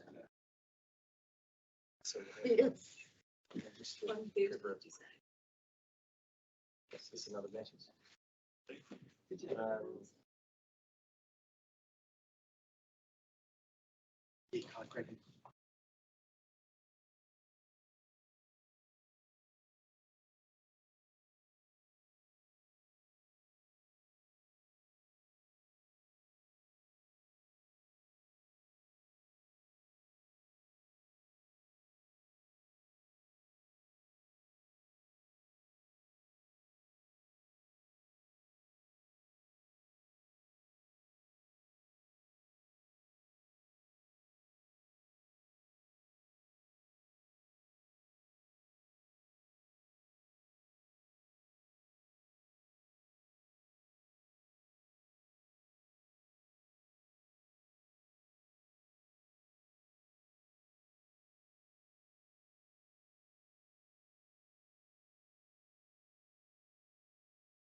We'll resume the hearing. Ms. Walker. Thank you for the opportunity to present my submission this afternoon. This is the view from my apartment at 7:30 this morning. You'll note there is very little light. These glass doors are the only avenue for natural light into my entire home. But I'm okay with this. In the morning, I'm either sleeping or at work, doing chores, and I know the sun will come my way in the afternoon, which brings natural light, warmth, and will enable me to turn off the lights, turn off the heating, and enjoy life a little. The afternoon sunshine also gives me the opportunity to dry my washing. Everyday things. Like most city apartment dwellers, we're not permitted to use our outdoor space to dry our washing on the outdoor space. And if we did, the wind in our city washing would likely not be there in the afternoon, let alone the rack it was on in the first place. And plus it's next to State Highway 1. That's a dangerous concept. Sun in my life is my lifeline, and in a low emission world is a resource we should not squander. Considerations need to be given to not only light into homes, but sunshine. As a city, we're currently really focused on getting people out of private vehicles and onto bikes and public transport, yet it seems a situation has been created where we will be reliant on electricity to brighten and heat our homes and dry our washing. We could have the opportunity to use natural resource, the sun. Consideration also needs to be given to people's mental health, living in darkness, artificial light, surrounded by apartment blocks, tall businesses, sucking the life out of our city. Consideration should also be given to property prices for those already living in the city, some of whom bought at the height of the market in Wellington. Some are already in a precarious situation, with housing prices having plummeted, mortgage and council rates having risen, amongst everything else. Banks will be putting the squeeze on people. It's a scary place to be. Also of a real concern is the 2 metres from the boundary in which a new structure can be built. It doesn't seem that far to jump or throw things onto a neighbouring apartment balcony. Currently, some properties' balconies already go up to the boundary, so therefore reducing the space even further. I believe land areas within our public transport system need to be developed. Derelict buildings like the Gordon Wilson Flats on the terrace, which is owned, I understand, by Victoria University, has been sitting derelict since 2012 due to earthquake risk. Council should have a policy that land in the central city should be used or sold on. 11 years is just crazy. I acknowledge and appreciate that we need more housing, but careful thought needs to be given in relation to those who already live in the city. We need a solution that doesn't ruin the lives of existing city dwellers. Thank you for your time and your patience. And that view again, I'm okay with AM. So that's the only light in due to the way our buildings. Yes. So you said that you've only got windows in the front, you don't have any windows around? No, it's other apartments in a hallway, so Yeah, internal rooms. yeah. So your light and sun that comes through there is the afternoon? Again, in the afternoon, Yeah. it comes over. Yeah. I look up sort of towards the Brooklyn Hills. Okay, yeah. Yeah, so that's something I accepted when I moved in there. And I knew I was going to get afternoon sun. So if buildings, I'm not even saying a few meters from my property, even if it was sort of within, 100 meters, literally I'd say all my light would be gone. Yeah. And with the mold issues we already have in Wellington, it's a damp city, and I wouldn't feel comfortable leaving my doors open, which I do currently to get airflow through, if someone was, someone living right up next to me. So yeah. There's, I look, yeah, you live in Jesse Street. 38 Jesse Street. Yeah, I live on Jesse Street, yes. I've just, when I was busy fiddling, trying to remember, where is Jesse Street? I was torturing myself, so I pulled it up on the map. And you're raising a general issue, but your specific issue is going to be addressed in Stream 4 because you're in the middle, you're in the central city zone, Right. not the residential zone. So this is something for you to be aware of. So you should come and make the same pitch to my colleagues who will be hearing the central city zone. But I think here we need to think about what you're raising as a more general issue because we're dealing with the residential zones, which is everything else other than the central city. Oh, interesting. We even discussed this in correspondence, so I'm surprised by that. So yeah, because I talking about the Crillian things and that my submission was primarily around residential sort of. So I need to come back again. Yeah, but because very specific. Yeah, it's sort of the fact that if an apartment could be however many meters from your wall, something that the Stream 4 committee will deal with. But it's something that rises. It's not just because of the number of apartment blocks that are in basically in that area of town and now round up and down Victoria Street and Taranaki Street. It's the same issue. However, we should ask me. Good afternoon, Ms. Walker. Is that the Sanctum Apartments or is that? El Casino. El Casino, okay, yes. The Sanctum ones are further down Jesse Street, are they? They're not on Jesse Street. No, they're not. Oh, are they? I'm not sure. I might be across the road actually. Sorry, I don't Okay. really. Okay, and what floor are you on? What? That? Okay. Stalkers, please. No. No. Okay. Thank you.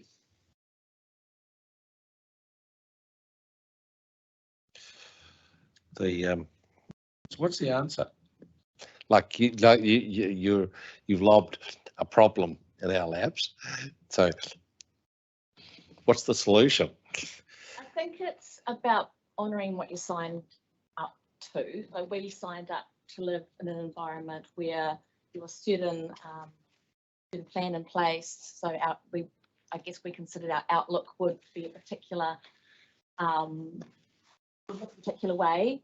I think you need to look at areas where building more high intensity homes isn't going to impact people like building in the middle of an already busy environment. I mean, I referenced the uni building up on the terrace. That's been there for a long time. If that was to be ripped down and something else would be built there, that would actually have quite a low impact. We have a reasonably good transport system in the city when we have drivers, etc. I feel like there could be, I don't want to encroach on the town belt too much because it's really important to have that green space. But I guess I'm not familiar with all the pockets around Wellington, but there certainly are buildings that may have a particular listing status, we're actually, is that what we're about now? I don't know. I don't know. I mean, there's certainly buildings around that are protected that I'd sort of look at and say, well, you know, but that's just a personal view. But I think certainly space that isn't being utilised, we need to look at that first.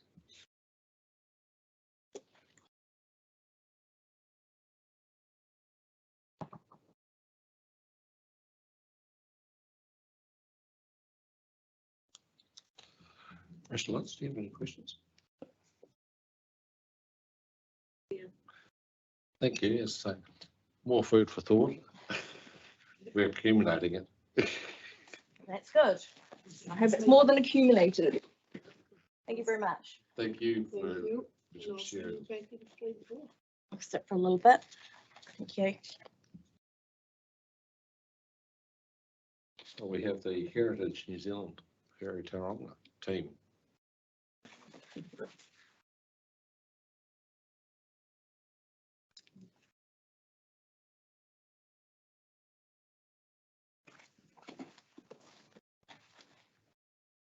Tēnā koutou katoa, Dean Raymond, Taonga. I came to the previous hearing stream, so. Ko Jamie Jacobs, toko anua, e kai whakahare matua te whare o te takiwa ki Putahi Maui. I'm the Central Region Director. I'm really happy to be here, but I'm actually here as an expert witness on as a heritage expert, built heritage expert. So not here I'm wearing my director hats, so I'm here as an expert. So how would you like to proceed, Mr. Raymond? I'll just make a couple of comments on my evidence. I'm not adding much at all to what was tabled. And then Jamie may want to make some comments, and then there's any questions, of course. Yep. Yeah, so if that works for the panel. Okay. Like I said, I'm not adding anything. I haven't got an extra statement to present as speaking notes or anything like that. Just highlighting some comments in my paragraph 8, just that, in my view, the proposed plan has amended by the recommendations of the 42A author. I think it's got the right balance of character precincts and allowing development. So I support those recommendations related to that. And really the only other thing I would comment on is I did miss the recommendation in the 42A of rezoning the places which may be extensions to character precincts that are currently in the proposed plan high density. If they get rezoned, sorry, if they get made into character precincts, they should also be rezoned to medium density. A paragraph 104 in the 42A that did recommend that, and the supplementary comment by Mr. Lewandowski referred to that. So that was referred to in my evidence in the last 3 or 4 paragraphs. Had some specifics around those rezonings. Related to that, 42A report recommends a change to HRZS3, which is the height in relation to boundary rule in high density residential zone that has a specific rule when it's adjacent to medium density, heritage, and other specific things from recollection. The recommendation is it also should apply to adjoining character precincts. However, if all the character precincts are within medium density, then that change is not needed. Otherwise, I have come to an agreement of particularly looking at the character precincts agreement with the 42A. So I'm not arguing any points about that. Mr. Raymond, in relation to the last point, I was thinking that you could have the character precincts within a medium density residential area, but still be adjacent to high density. I'm thinking in particular of the character areas immediately behind Ken Terrace, go up the hill from Ken Terrace, or not even up the hill, behind. Yeah, Moya Street and places like that. Yeah, Moya Street, that might be those sort of issues where we've heard from the Moya Street residents who expressed particular concern about high density on their immediate boundary and the implications of that. Yeah, the standard as I see it in the high density zone has its particular height plane for adjoining character and adjoining medium density. It's the same standard. Whereas of Moya Street specifically, I think the issue there is it's adjoining central city zone. So there's another set of rules that come into play there. Well, I suppose that's right too. That was where they were saying it was central city.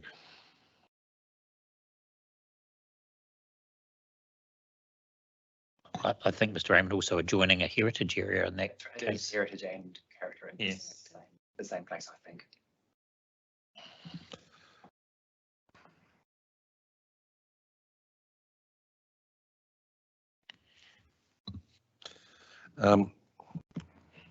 In terms of whether the council's pitched the right balance in your paragraph 8, we've got a reasonably clear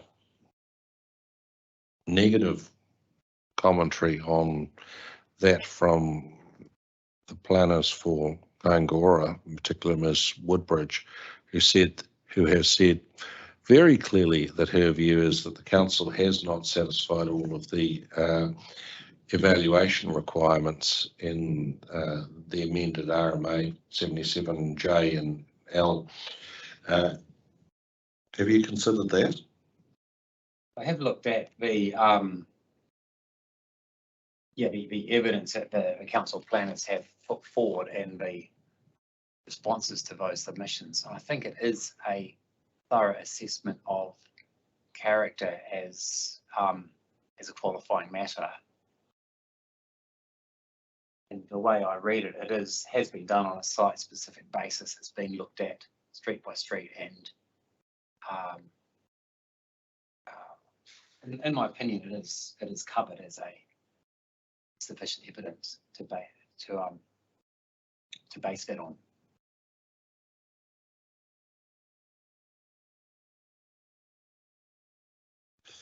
The specific criticism, I think, is that it hasn't been done on the basis of establishing what is the minimum intensification consistent with retention of character, having regard to the national significance of urban development. I think that might be 77L1,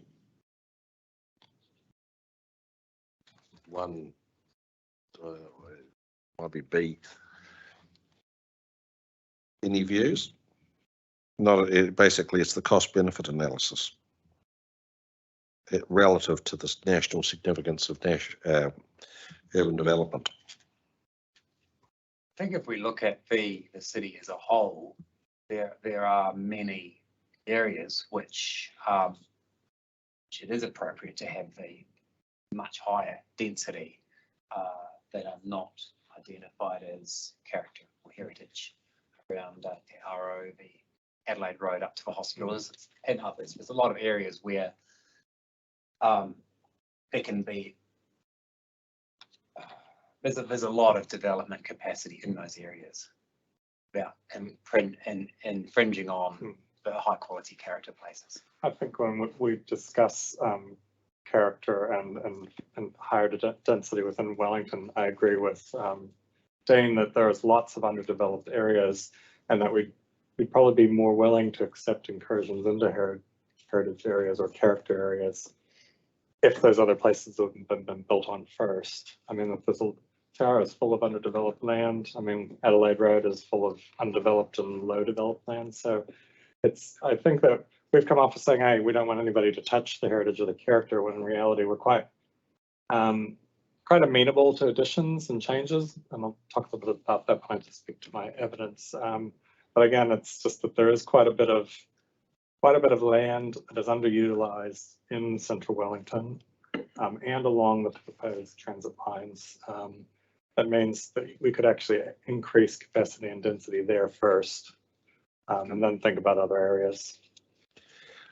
Of course, the way that the NPSUD and the new provisions around it are framed, it's not quite that easy. It's not an overall judgment as to what's required. It's justify on a site-by-site basis that this is required given that national significance.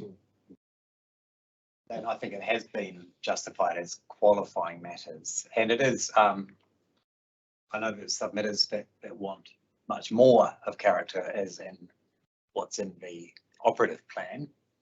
Other submitters, of course, that want less. That's why I'm saying I think it struck a reasonably good balance to retain what has been identified as very significant character places. The other question I had for you, Mr. Raymond, is paragraph 34, you're drawing attention to the juxtaposition of HRZ and character precinct and saying, well, this all a bit askew. And the proposition I want to put to you is that whether that's exactly the sort of conflict you get with any sort of overlay, like you've got HRZ with hazard overlays that would affect that might affect any development, and certainly would affect high-rise development. Certainly. Yeah, there is that. It was my reading of it is that well, it makes more sense to have all the character areas within that medium density zone, because that's where the policies are. That's where the other even introductory comments about character precincts is located within that section of a plan. So for the plan user, it's easier to have it within that section. Does that mean that any area the subject of overlay should be MRZ? Not necessarily. I think there's obviously there's heritage overlays which are in all sorts of zones, city centre and everything else. And obviously in that case the heritage provisions apply. And there are, but in terms of residential character, it's been identified, it is identified as the older suburbs of Wellington with a certain type of housing stock, which are the identified character places, and the medium density, and within that the character visions are the right things to apply. Any questions for Mr. Raymond? Yes. Mr. Raymond, we have heard from submitters that, as you said, some want more, some want less.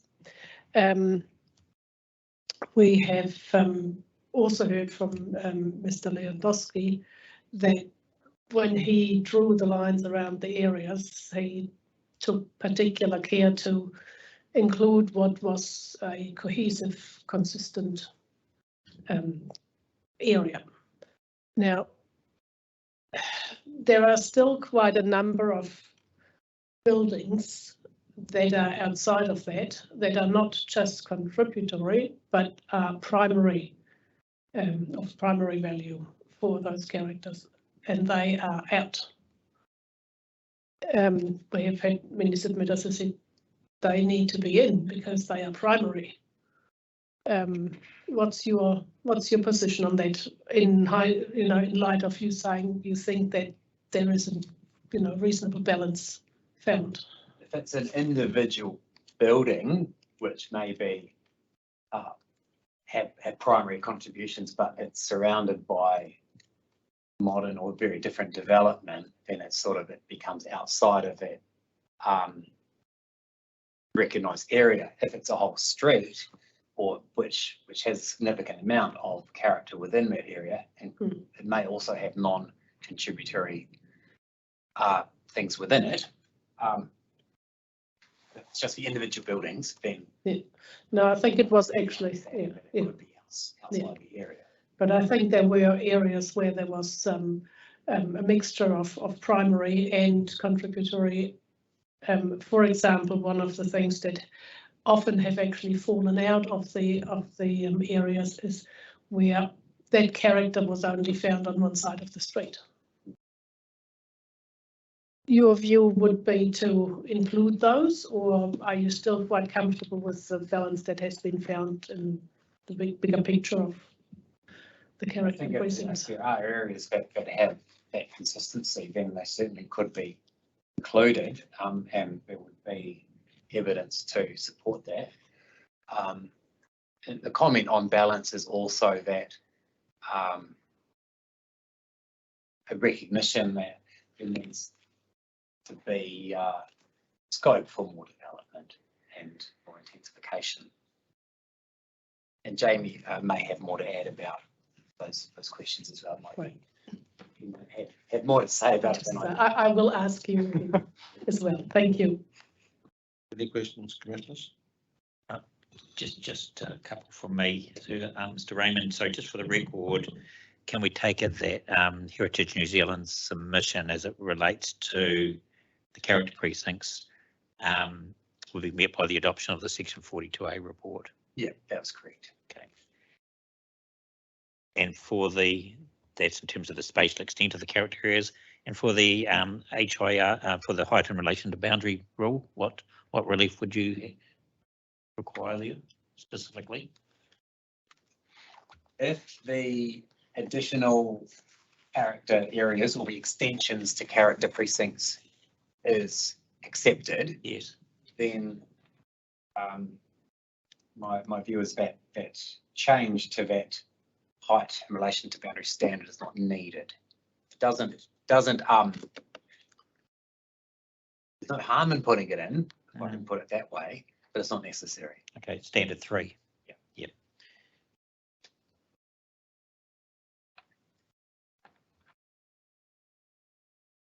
Is that still your position in light of the conversation that occurred just a few moments ago with the chair regarding, and myself, regarding the interface with Central City and the heritage areas and the HR zone? Yeah, because in terms of development in the Central City or other zones that are adjoining heritage or character, that would need to be addressed in a centres hearing stream. Okay. Okay, I think I understand that. And just finally, and it's not really a question there, but just to further to the chair's discussion with you regarding Miss Woolbridge's evidence for Kaingaroa. I think that's Woodbridge. Woodbridge, sorry. Is it Woodbridge? Sorry. I'll correct that. Miss Woodbridge's evidence. She supplied us with a table which went through the different steps in 77L. And you'll see there's a bit of red there, and over the page there's a little bit of green. The green represents that she was satisfied that there had been a side-by-side analysis. What she wasn't, and I think she probably conceded that the first step about making a case for character as a qualifying matter, had probably generally been made. But where she was unsatisfied was on the issues about justifying why that characteristic makes the level of development inappropriate in light of the national direction, and also that was the second step B that the chair referred to, and evaluating the specific characteristics that determine the geographic area where intensification needs to be compatible with the characteristic. And finally, the whole issue of costs and benefits she was less than happy with. So while she acknowledged that there'd been a large amount of forensic assessment on a site by site, she still felt that the so what question, if you want, hadn't been answered. What does this mean in light of the national direction? And we heard in Pouhere in relation to shading as a qualifying matter that the approach from Mr. McIndoe and others up there in advising the council was where there was any doubt, they favoured intensification over the qualifying matter. So if I only mention that to show that perhaps a different approach. But yeah, Miss Woodbridge was fairly emphatic on Friday afternoon that if these areas were to survive, a lot more work was required. And look, there's not a question there for you. You have a planning background, don't you? Yes, correct. Yes. I thought you'd be interested in what she's presented. I have been following on, but not every session of the hearing. Okay. Okay, well, it sounds like we're off to Dr. Jacobs. Thanks. I'm not going to, of course, repeat everything that's in my written evidence, but I'm going to just stress a few things. One is that I would love to see the character areas as they exist in the operative plan retained. I do accept that they will be necessarily shrunk, and I do agree with the section 42A offer to increase their size from where they are in the proposed plan. Just out of interest, we asked this question of Mr. Lewandowski, but have you got a feel for the percentages of retention and from the operative plan as a baseline? As far as within how much survives within each area, I mean, general feelings that quite a bit survives. Some places more than others. Mount Vic would be sort of a high level. Newtown will be a high level. Thorndon, you start to get parts of Thorndon, you get into sort of sketchy areas. Yes. And I think talking in my evidence about that, finding the right boundary, that's a really difficult thing. You sort of have to draw the boundary and then test the boundary. I felt like the methodology that the 42A author used to kind of verify that was sound. Are there other areas that could be included? Quite possibly. There, if you end up with a 50-50 block of sort of contributing and non-contributing or primary, which way do you tip? One way is, if it's half, two facing blocks of houses across the street, that's one thing, but it's sort of, if it's a scattering of houses on each side of the block. But if you have a bunch of post-1930 buildings that still adhere to the overall character of the area, I would argue that you should probably err on the side of caution and include them in terms of character. Yes, the reason I asked that question, we specifically asked Mr. Lewandowski to provide us with the percentages, which he's done. Ah, okay. And so I just wondered whether you had seen those at all. No, I have not. Okay. Interesting comment. Err on the side of caution and include them. The Commissioner's suggestion was, at least the Pouhere approach was, if in doubt, then allow intensification as the direction of the NPS. What's your view about that? Well, once heritage is gone, it's gone. You don't get it back. You can't rebuild it. You can't you can't return to it. It's gone. Yes. And so that's what I mean. Err on the side of caution that heritage is a finite, unrenewable resource, and destroying it, you lose it forever. Yes. Interestingly, Dr. Jacobs, I've got those figures in front of me now. Mr. Lewandowski expressed them in terms of the reduction from the operative plan to the notified plan, and then a revised figure based on the 42A. And the original reduction in notification was minus 72%. And in the 42A, it's been elevated to minus 56%. So minus 56. So in other words, 28% of the original was carried over into the notified plan, and that's increased to around 45% in the 42A. So still under half. Yeah. You know, again, it's sort of getting to, I mean, I don't know how the original operative plan districts were done. They look very tidy to me. So it looked like they were based on streets and that sort of thing. Yes. As far as percentage, I mean, less than half, that's not, you know, that's not a great number for heritage, but if it's scattered over a large area, then it probably becomes less of an issue. Yes. Do you see it as a heritage issue or a character issue? As my evidence will suggest, I have a hard time separating the two because of the system that I coming through. But yeah, I think it's. I think there was, you know, there was a justification for reconsidering what was there. Yes. I think it was made too small and a very blunt instrument initially, and that, you know, yes, we've now moved back and it's less than 50%, but maybe it will be, maybe it would be enough. But I think, you know, without going block by block of every district and sort of seeing what the makeup is, and I think the unknown is that, you know, oftentimes the people evaluating are only looking at what survives, not looking at the character of let's say buildings that are post-1930 buildings that aren't detracting from the character, but aren't necessarily adding to it either, but that the overall sense of the character of the place is retained, where they might look at those blocks with, let's say, fewer than half of the pre-1930 buildings remaining as having lost character, when in fact they may retain character because of the post-1930 buildings. Yes. Yep. I understand. Yeah. And I guess the character's not gone until it's gone, you know, regardless of whether it's in the zone or not. Oh, that's right. I know that the chair might put an alternative proposition to you in terms of what he calls the Swiss cheese model. But, Yeah, that might be worth exploring now. yeah, that's right. The proposition that Kaingaroa put to us was that the site-by-site analysis that's required by the NPSUD might produce a character area that in effect has holes in it, as the question said, the Swiss cheese model.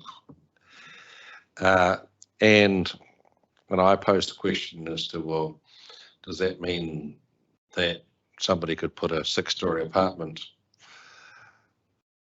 in the hole in the cheese, and what would that do to the surrounding character? What's your answer to that?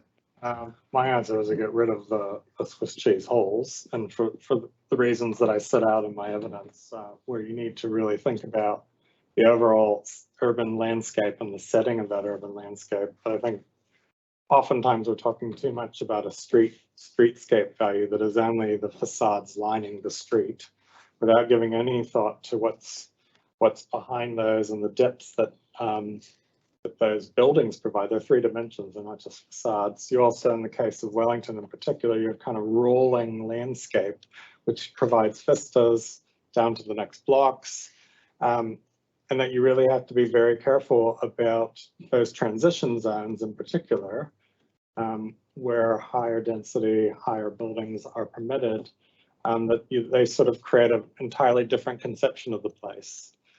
Using Mount Victoria again, you sort of look down the streets and you have a sort of sense of more or less uniformity. There is already intensification in many parts of Mount Vic, but on the whole, it's retained a sort of lower scale environment.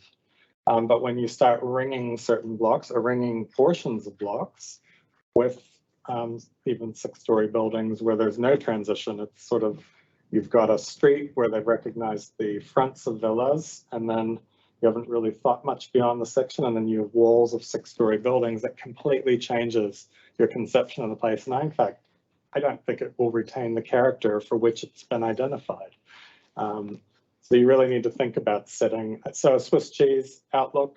And this is what I worried about, the sort of broad application of increased density across Wellington is that you aren't going to end up with pleasant urban districts. You're going to end up with isolated tall buildings, not necessarily in heritage area, in a heritage or historic character area. They could be anywhere, but in a lower density area where you've got these tall buildings marooned in lower scale buildings. And is that good for the people living in a tall building? Is that good for the neighbors? So it's not just a character matter. It's just, I feel like you need to be able to concentrate on creating pleasant urban districts that people want to live in rather than just increasing density everywhere. Maybe you need to talk to MFE about that. I know. More general question. Is it related to the point you've just made, Dr. Jacobs, is it possible to retain character while still intensifying to the degree the NPS UD directs? I think in the way that it's going site by site, it's probably not going to be an easy task if you're thinking about it in those terms. It's going to be the only way that it would really work is very strong design guidelines and very strong transition guidelines for how you get from high to low. Basically you don't want to be permitting even medium rise to high rise buildings right up against a character precinct. I think you would lose the character. And talk a little bit about I struggle with character and heritage being separate, in part because these buildings are more than buildings and these streets are more than streets. And by focusing only on the physical attributes, you're kind of divorcing them from all this other things. But if we are just going to focus on character as character, which I don't necessarily agree with, historic districts around the world are all about uniformity of scale, of size, of setback, of material. You go to Paris, you go to Georgian London, you go to Philadelphia, Washington, DC, the Painted Ladies of San Francisco. There's a reason tourists flock to these places. And it's in part the uniformity and the pleasant physical and built landscape that you're walking through. And Wellington has that in its own way. I think it's being, you risk losing it. So to answer your question is, I'm not sure as it's tied to a site level, I'm not sure that you can conserve character and do densification at the same time, given the current policy. So I think you said that even an MRZ scale immediately next to a character home would be a problem. It'd be a problem for maintaining character and maintaining the values of that place. And presumably that would be exemplified if you were talking something bigger. Like the bigger it is immediately next door, the bigger the problem. Yeah, and I think I do mention in my evidence somewhere that by thinking about thoughtful transitions, by thinking about an overall setting as it relates to character, you actually will help developers down the line by having less opposition to what they're doing. If already the council has thought about how do you protect the values of those places. You'll basically bring the developers, you'll help the developers, and they won't be open to as much criticism of what they're doing. Commissioners? One further. Dr. Jacobs, I'm just wondering how effective the application of the design guide, particularly the appendix on the character one, can be in dealing with what you might consider to be an over tall building adjacent. I mean, presumably there are some limitations as to what can be achieved given that you can't control height. Yeah, I mean, I guess I'm not as familiar enough with the plan to know, like, if height is a sheer height, like, is it 6 stories straight up? Is there room for setbacks? Are there room? Is there room for lessening the mass of a building? I mean, so a building is less monolithic, so you may stipulate breaks in the building mass, materials. I think I used the 14th Street District in Washington, DC as my example, which I did live in. where they did a lot of very intensive eight, even 9-story buildings in a very low scale environment. And became masters, and developers became masters of terracing the buildings back, which did two things. It reduced the mass, but it also increased the value of the rent and the sales prices because they created outdoor space for all of those people living in the with terraces. So I think what the developers realized, they could make money from it. And so everybody started doing it. And as a result, you have a really interesting urban environment that mixes heritage and new, but doesn't overwhelm the really important places. So I was perhaps being a bit too blunt then. There was some outcomes that could be achieved through that. Absolutely. I mean, with setback alone, you could definitely do a lot. Yes. Thank you. Any questions? Yes. Just following up on that, you're saying the design guidelines need to be strong and need to be, I would assume, quite prescriptive. Is that what you're saying, or? Prescriptive in some ways. I think what I'm saying in my evidence is they have to be loose enough that they're not stifling.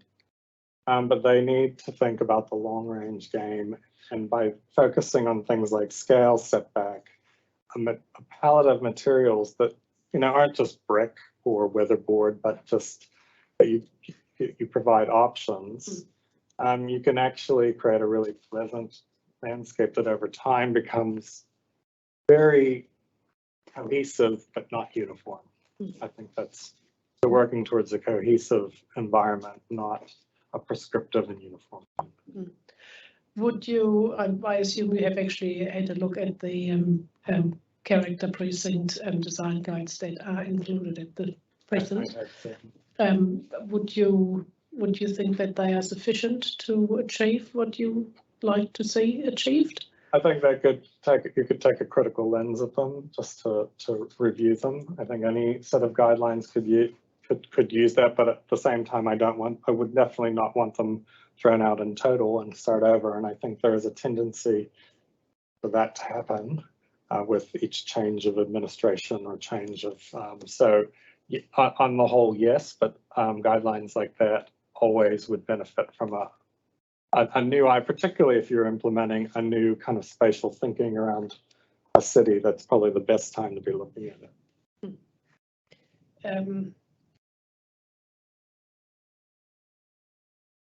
Now, in your paragraph 32, you round it all up by saying the character precincts can be easily transformed wholly or partially into a heritage precinct. Is that something that you are seeking, the council is doing? I would love to seek that. I think that given the conservation practice in this country, which I accept what it is, that it may be a tall order, but I think it makes absolute sense. I mean, the American system that I worked in for a number of years sees the physical attributes and the heritage attributes as, again, two sides of a coin, that they're intimately related. The quality and the presence of those physical forms are able to tell a story about this history and heritage. So I would love to see all of the character areas become historic areas because they can. So your view is, and just from my understanding, but your view is that all of the character areas that are out there at present are of sufficient quality to become heritage characters. Heritage areas. Possibly not. I mean, possibly not in the form that's being presented in the section 42A, because you'd have to look at all of the context that you're looking at, not just the character context, but the heritage context. But the short answer is yes. Yes. Of course, if I can just add, it would of course need to be documented at this stage if it probably hasn't been, because the historical research and have a background which would feed into a place being identified as a heritage area or a historic precinct. It needs to be more than what's been done so far identifying as character. But the story is that there would be history there.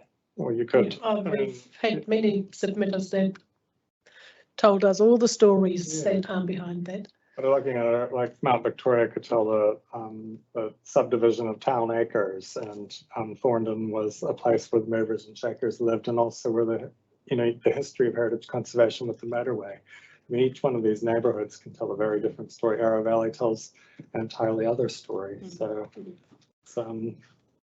it would be great to see. I assume I will see you in stream 3 then. Of course. Thank you. Yeah, thank you all. Thanks for the I think that's it from us. Okay. Thank you both. As stated, Commission said, I look forward to seeing you in stream 3. Stream 3, thank you very much.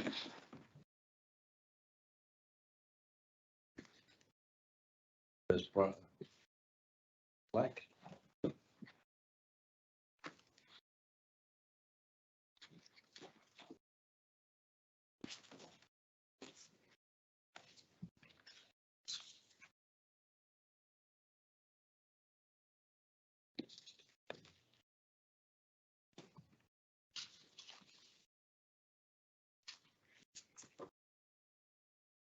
Have you? Kia ora tātou. Ko ren leika hau o kai tui tui a whananui a tāra ki a streets out of the Estuarine Advocacy Group. I've talked to a few in Stream 1. I just, it's really, I'm pleased to have followed on from these people talking about pleasant urban environments, because that's exactly what we're after from living streets. And so we're mostly concerned with the public sphere of the district plan. And how Is your microphone on? Is it showing green? it is now. Yep. Thanks. Yeah, so we're mostly interested in the pleasant urban environment and making sure that the public sphere in particular works really well for people who live in these places that we are all trying to intensify and develop. So I just wanted to recap on that we're after walkable catchments in the district plan. So the Stream 1 hearing, we're talking about that identifies walkability as requiring a number of factors. It's not a simple line on a bit of paper with a map that doesn't really say anything about walkability at all. So sometimes we describe walkability as a 5 C's of walkability, which is that a place is convivial, convenient, connected, comfortable and conspicuous. So walkability covers a number of factors. So it's more than just walking to a line that says it's a central city zone. It doesn't mean anything for people and having a pleasant experience.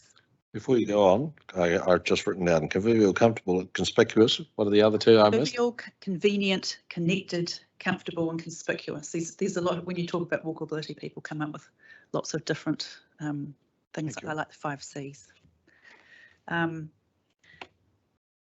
Right. And so I also really emphasise that walkability is for everybody. It's not for some average person. It's for old people. It's for young people. It's for people of differing abilities. So we need to make a pleasant environment that is useful for the whole community that's going to be living in that environment. I think that's really important, and that's the National Policy Statement on Urban Development says that we are providing walkable catchments. It's not simply a walk catchment, a line on a paper. We need to have that walkable element to it, and that's those 5 C's.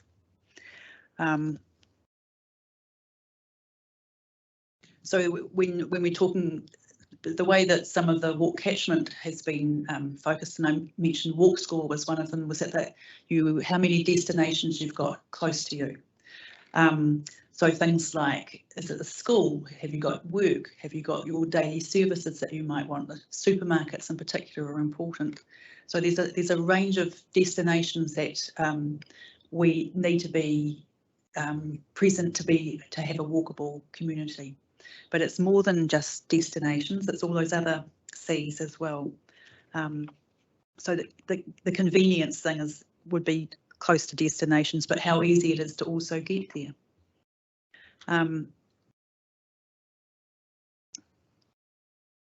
So we've got some concerns that the district plan should address some of these deficits in what we have currently in our city, and particularly in central and residential areas. And we've highlighted a few issues in particular that we notice all over the place, the things of blank walls and high fences. What we're really after is what's called active edges. So you walking along, you feel part of things. We've identified some issues with shortcuts, which is the really important connections which are part of being a walkable place.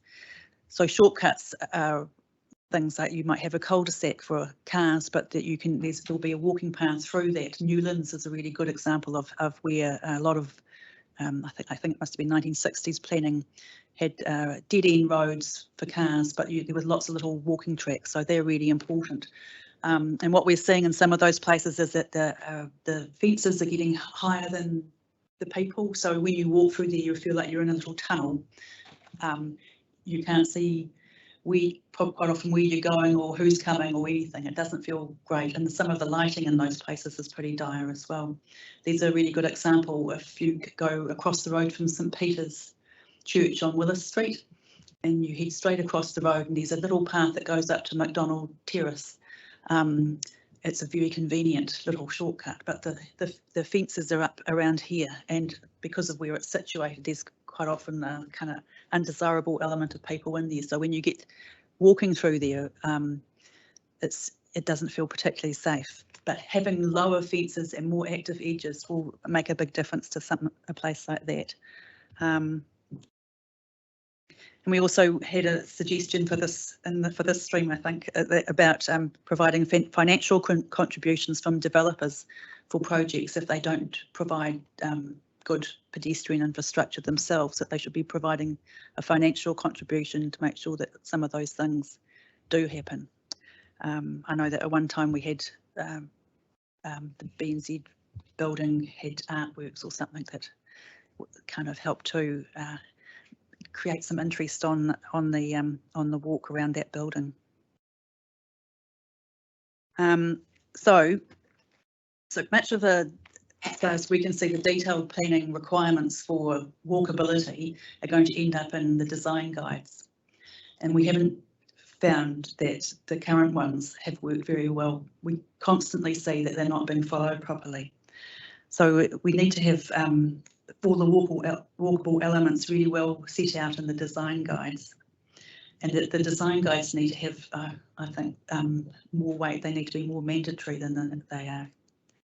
And so all the design guides that impact on walkability include things like the passive surveillance, entrances, connections for people, how garages and carports interact, how vehicle crossings get across the footpath, a whole lot of things, as well as what apparently we all commented on, which is the ground floor interfaces with the street, which is the active edge, in particular how entrances work, the fencing, of course, connections for people, a whole lot of things, the legibility and lighting. So yeah, we'd like to see the design guide have more weight, and we would like to see that the design guide is better than what we've got currently, and really focuses on providing that walkable catchment. It's got to be more than just a line on a map. It requires all these other things to go with it. And I hope that at this point I have a couple of little videos I just wanted to show as an example of a place in downtown Wellington that's got heaps of apartment blocks all around it, hundreds of people living in this area, and this is the streetscape that they have to endure. And it's just quite a short little video, just walking along here the other day. So we're just walking along, so on the left there's a whole lot of blank walls, there's doorways that are indented, you can't see who's in there. There's just blank walls. There's nothing, you can't see in through these buildings at all. And he's also, I think we're coming up to a vehicle crossing. Still just blank walls and car parks. So is that College Street or Jesse Street? Yes, good spotting. So, you know, a indentation, a car park, you can't see who's in there when you're walking along. It's just a big blank wall. There's a step to get into that building, so it's not accessible. More doorways you can't see in, car parks and vehicle crossings, car parks. There's hundreds of people living in apartments in this place. Just goes on and on. More car park. There's absolutely nothing of interest in this place. It's a very busy sort of street as well. You know, indented, you can't see what's happening in there. I'm just showing you the whole walk along the street for a reason as well. There's car park. It was a nice day yesterday. It's a lot warmer than today. And here's his e-scooter. You got to dodge. It's a very narrow footpath. It wouldn't meet the New Zealand standards or the New Zealand guideline. And at the end of it, you have this other lovely car park with another vehicle access way. So that little walk, which is just on one side of one block, is about 2 minutes. So we're talking about creating 10-minute walk catchments and 15-minute walk catchments. So for 2 minutes of my walk, that was a really dull, uninspiring walk where hundreds of people live in apartments. This is the kind of environment that we have provided for people. It's really inadequate. It is not a pleasant urban environment. If we want to do densification and then intensification, that has to change. It cannot go ahead like that. It just absolutely should not. So there's one more as well. So this is somewhere else. So this is apartment buildings all around, hundreds of people living in here. I think they're quite, no, I forgot to count how many floors, but they're over 10 stories. This is their back door. So it's all car park, blank wall, rubbish bin, you know, car park, blank walls. Nothing going on in here at all, apart from a few cars. You might spot where this is too in a minute. It's just car parking and blank walls, and all the apartments are up on top. Is that actual legal road in there, or is it private? I think it's private access way, so it should definitely be covered in a district plan there somewhere. We're coming to a bit that the council spent a lot of money on. So this is the backyard for all these people. Those people we just passed through out there smoking, so smokers don't have to have a nice place, do they? And then straight ahead here is a little laneway that the council spent a lot of money creating. That's just another vehicle access way. It's a nice little laneway, and we start to come out onto some shops onto Dixon Street.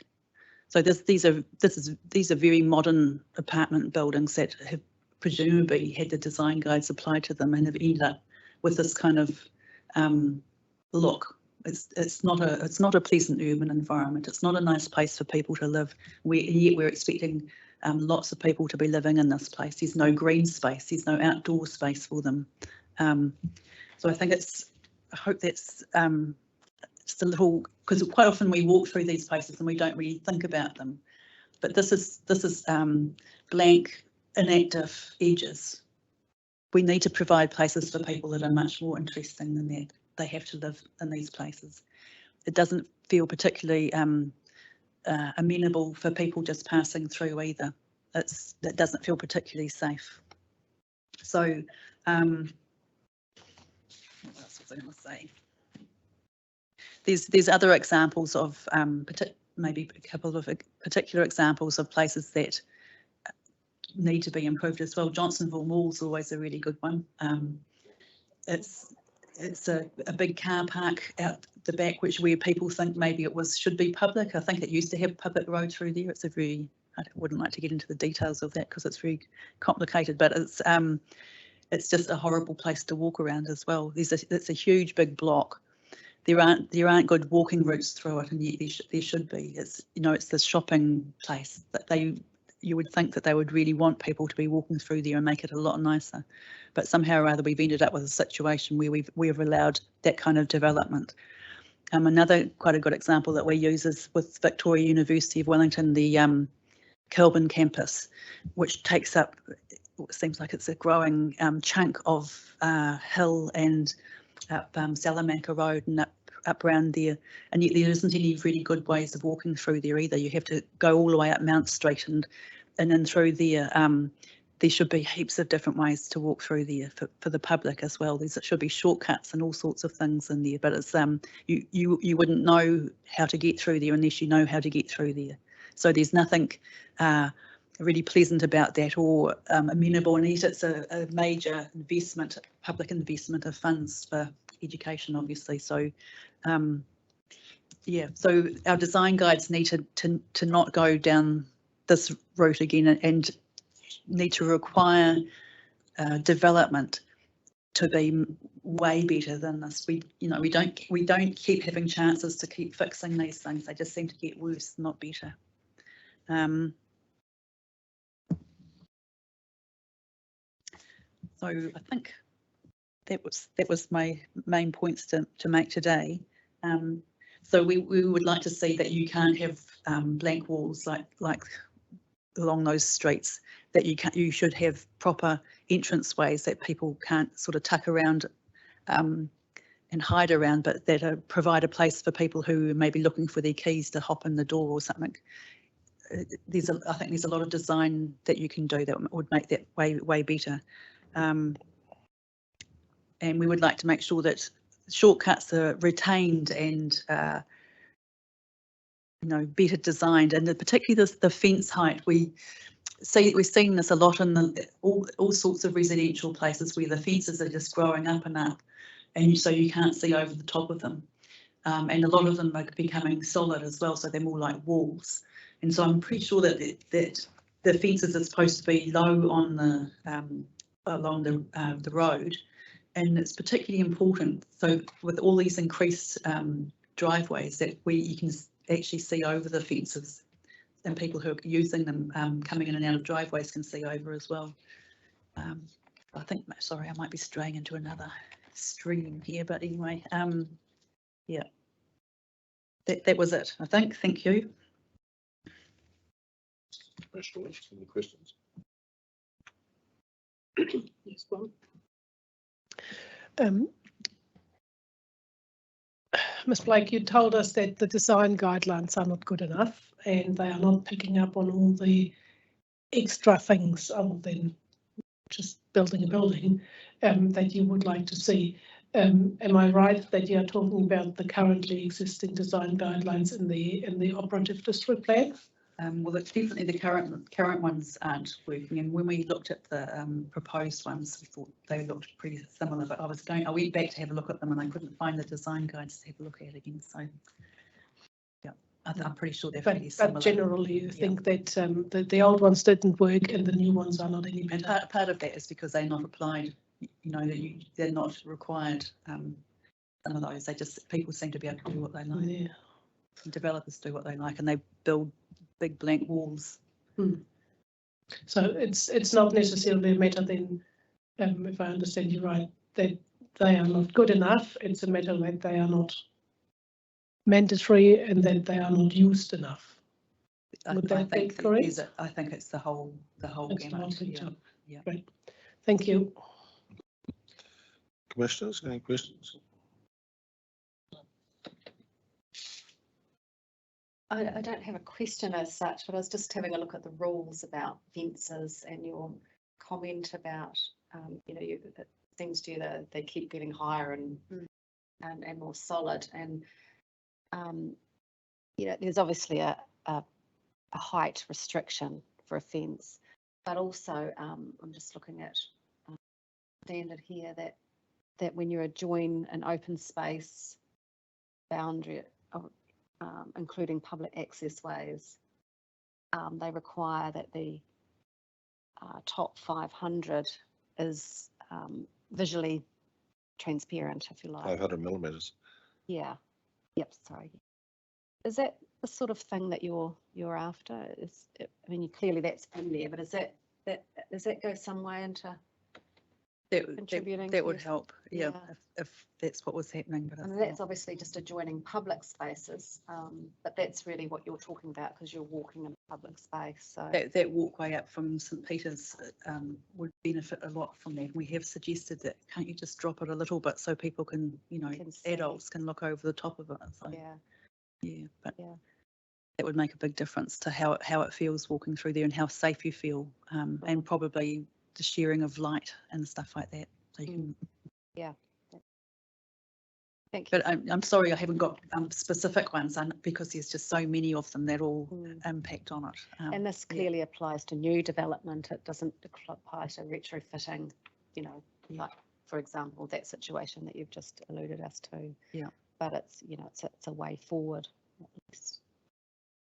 But yeah, no question as such. Sorry, it was just an observation of what's on the plan. Thank you. I think that's us. Johnny Cush? Thank you very much.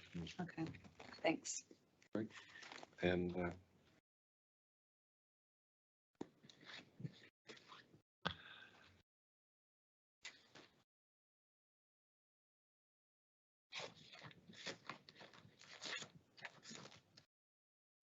okay, sounds like we're adjourned for a while.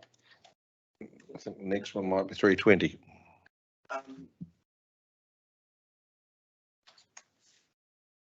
Or possibly not.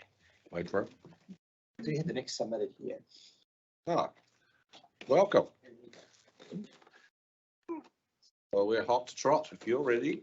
My word, I'm not even going to take any time at all. I was expecting a great crowd. Yes, well, it's a sort of thousands turned away. Well, there we are. Are you expecting me? Who are you expecting? Well, perhaps you'd care to introduce yourself and I'll tell you where it's been. My name is Palamountain. I wrote to you this lovely short submission. Well, the answer is have a seat, and we were expecting you, but not until 3:20, but you're very welcome. I'm not here to spend the day out unnecessarily.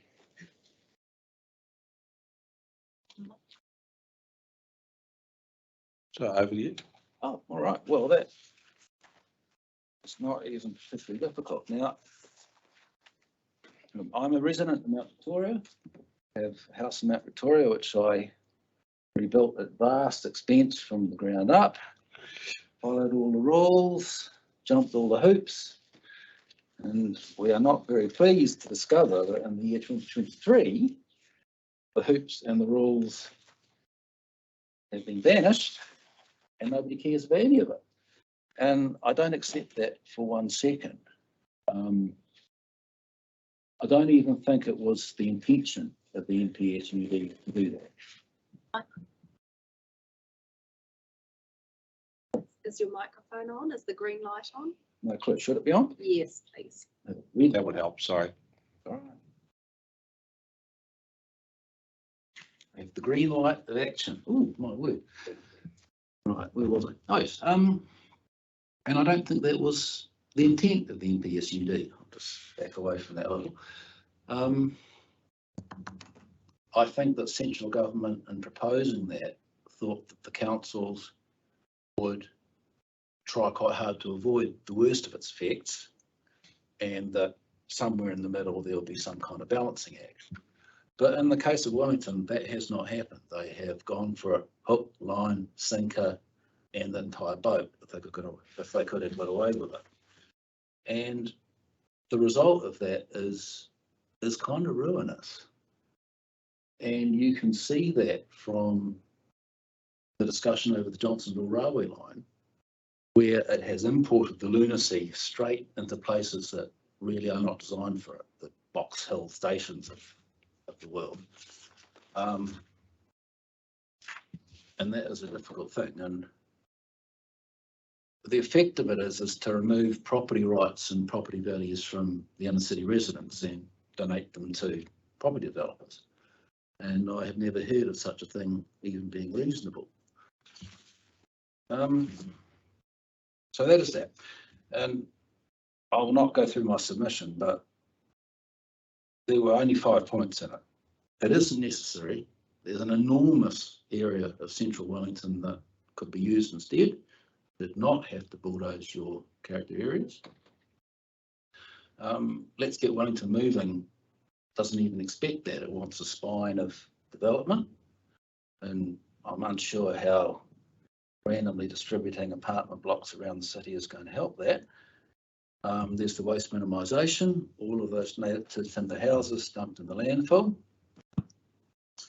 And the population increase projections were way too high. The point I really wanted to make was that it ignores the earthquake-prone building problem.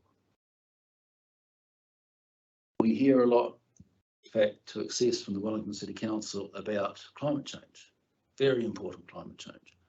But I don't think it is even Wellington's third biggest problem. I really don't. Write down a few little backwards here. Sorry, last. Here we go.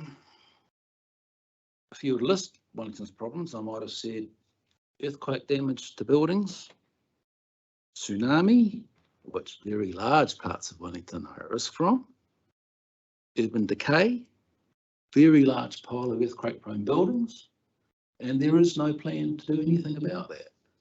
In fact, the plan is, which I printed out with some joy. Where is the plan? The plan was, we're going to ask central government for the money to fix the earthquake-prone buildings. And that's not even necessary. What should be happening is, instead of bulldozing the earthquake-resistant buildings that have stood many earthquakes over time, they need to be working through the great stock of earthquake-prone buildings, upgrading them, building new ones. And they have all kinds of tools to do that. They've got rates, they've got just enforcing the demolition orders might be a very good start. And I think that more than anything is what I wanted to say. This Alpine fault coming 75% in the next 50 years, Hikurangi 25 in the next 50 years, greater than 7 on the Richter scale, 30% chance the next 10 years. So it's coming. They bang on about climate change, but that is not what is going to do Wellington in. It's the earthquake that's coming. I think I did a little look on the list. 233 earthquake-prone buildings in Aotearoa have to go.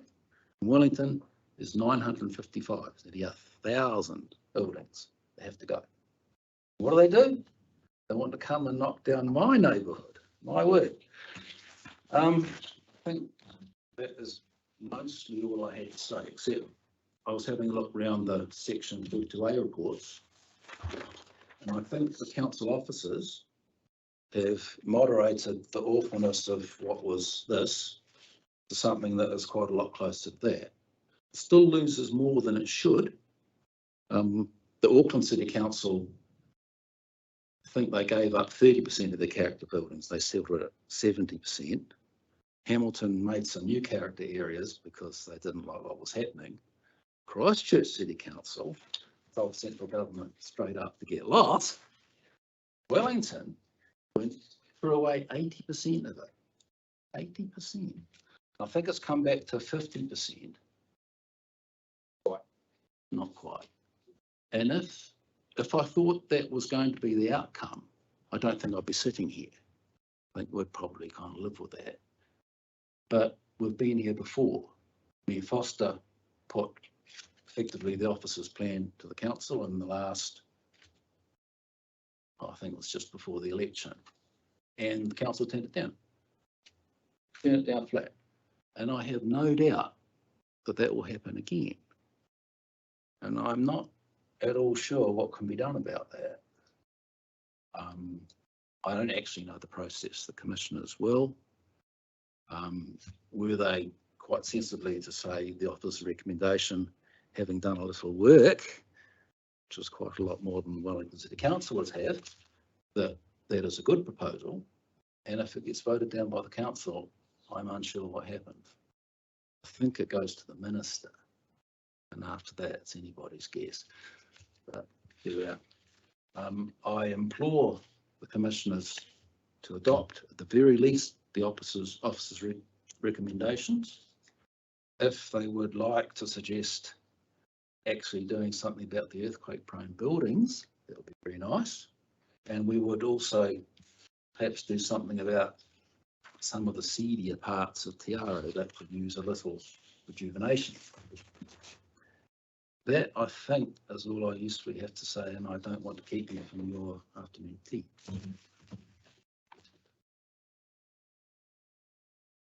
Well, that's very generous of you, Dane. I'll ask my colleagues if they've got any questions. A couple of things, Mr. Palamountain. The first was, I was really interested in your observation about the MPSUD and government's intentions. And what I heard from you was you were saying that you really didn't think the government was intending the sort of impact on character areas that you've described, in particularly in relation to Mount Victoria. And we've had this discussion with a number of submitters, the most recent last Friday with Kaingaora, who have been critical of the council's approach. And what they've said to us is that the government did intend this sort of outcome. They intended a forensic analysis of site-by-site assessments. But they also didn't want to leave it there. They wanted to ensure that if a council was of a view that there was a qualifying matter such as character, that not only was it identified in a very strict sense on the ground, but that the council also considered what the impact of actually applying those sort of character rules might be to the overall intensification game set out in the MPS. And they must all decide that, notwithstanding that there was character to be protected, that the balance might fall on the side of intensification. So that's the message we're receiving from submitters like Kaingaora, that the approach has been very intentional, not just a matter of identifying character and letting that be the sole determinant. It's then going a step further and saying, well, we've identified character. What does that mean? Is it still justified to reduce intensification? So not a question there unless you want to give your own observations, but that's a view that we've heard from a central government agency who's has an advocacy role in terms of the MPS. Kaingaora are hardly an unbiased party. We're those people that come down here from Auckland to tell us what to do. But no less than Grant Robertson said, it should be possible to find a sensible compromise. Signed off on the MPSUD, and it purposely had in it areas that compromises could be found. Yes. And it was down to councils to find those compromises. Yeah, I don't think anyone's disagreeing with that. But if you take character, for example, the areas have been identified. It's just what's the rule framework that should be encapsulated around those areas. I could write some down for them if they would like. Look, it's a very philosophical matter. Yes, I don't think it was that the government intended there to be a wholesale throwing out of babies, bathwater, character areas, people's houses, the whole works. I think particularly in Auckland, they were trying to get at least the medium density things done, like the 3-story buildings with a sensible height plane. That's relatively uncontentious, and it doesn't ruin your life if one rocks up next door to you. Whereas should a 6-story apartment building rock up on your north side, and you thought you might sell your house and retire in the next 10 years, bad luck for you, because you just lost $500,000. And I have not heard any bit of compensation for that. Okay. the second issue was just on those percentages and figures relating to character areas. So and I shared this with the last submitter, Mr. Lewandowski, the reporting officer, gave us some figures, which was for the total character areas that in the notified plan represented a 28% of the baseline in the operative plan.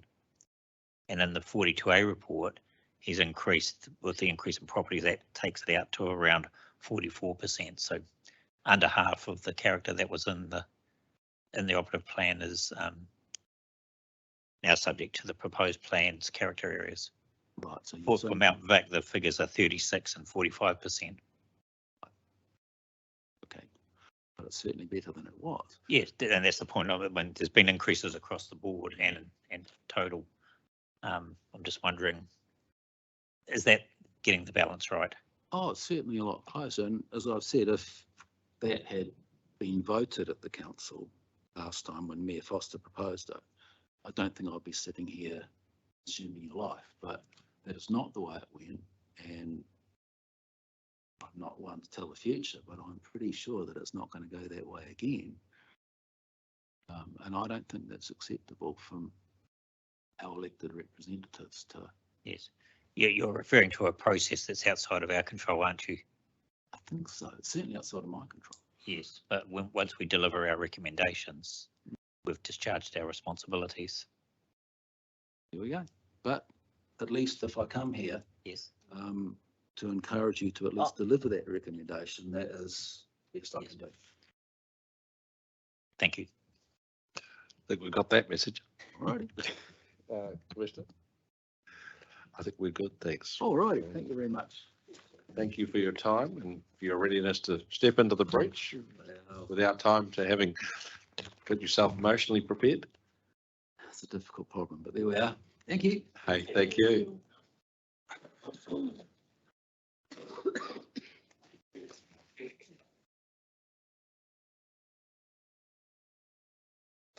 We'll adjourn pending Mr. Barber coming online.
We'll resume the hearing. Mr. Barber, you out there?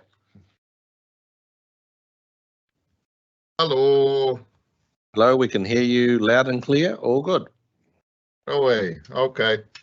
Well, kia ora koutou, aka mihi nui ki a koutou, kia koutou whakorong mai, te tuatahi aka mihi ki ngā mana whenua o te wāhi nei, ko te Aotearoa me ngā te Toa Rangatira. Kia ora koutou, thank you very much. Aha ko ngā raru nei. Thanks for the opportunity to present despite all the various technical problems. So can I know how long do I have, please? Ideally, Mr. Barber, you might talk for 10 minutes, and we might have 10 minutes for you to ask you some questions. Far out, 10 minutes is a long time. We'll see how I do. Like parliamentary committees where it's like 5. Don't feel the need to fill out the time.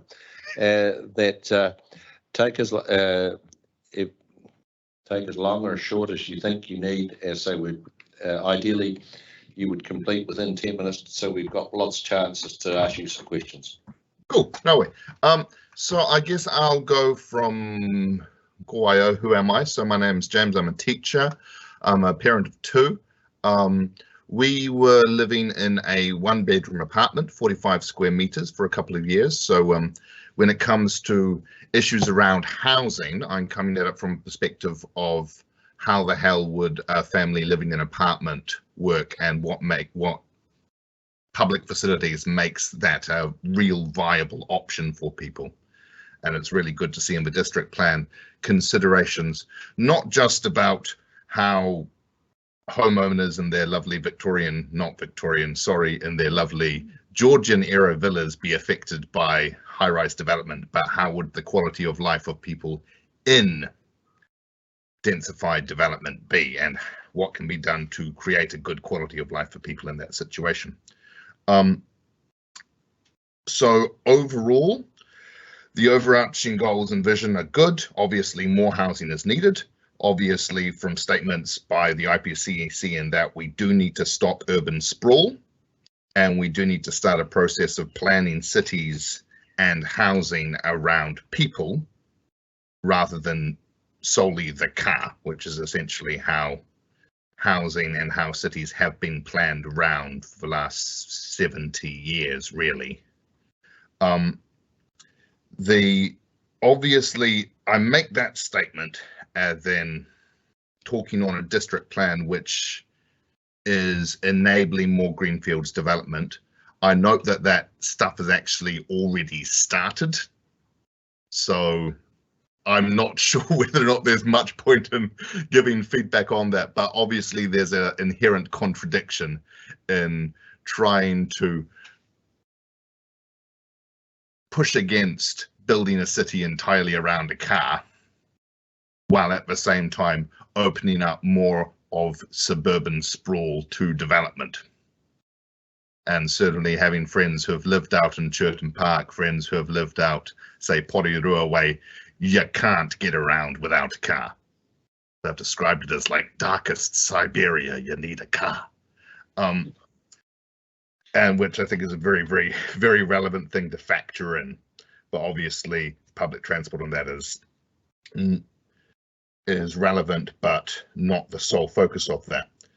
Some of the key stuff in terms of the city, I really like. One thing I really wanted to point out, which seemed really important, was the city outcomes contribution idea for large developments, because so I don't understand it fully, but I like the idea of developers being required to do something like build a bit of public space as part of their development, particularly if they're doing a big one. So like a lot of people in the residents associations, which pretty much consist exclusively of people who own beautiful Edwardian and Georgian era villas,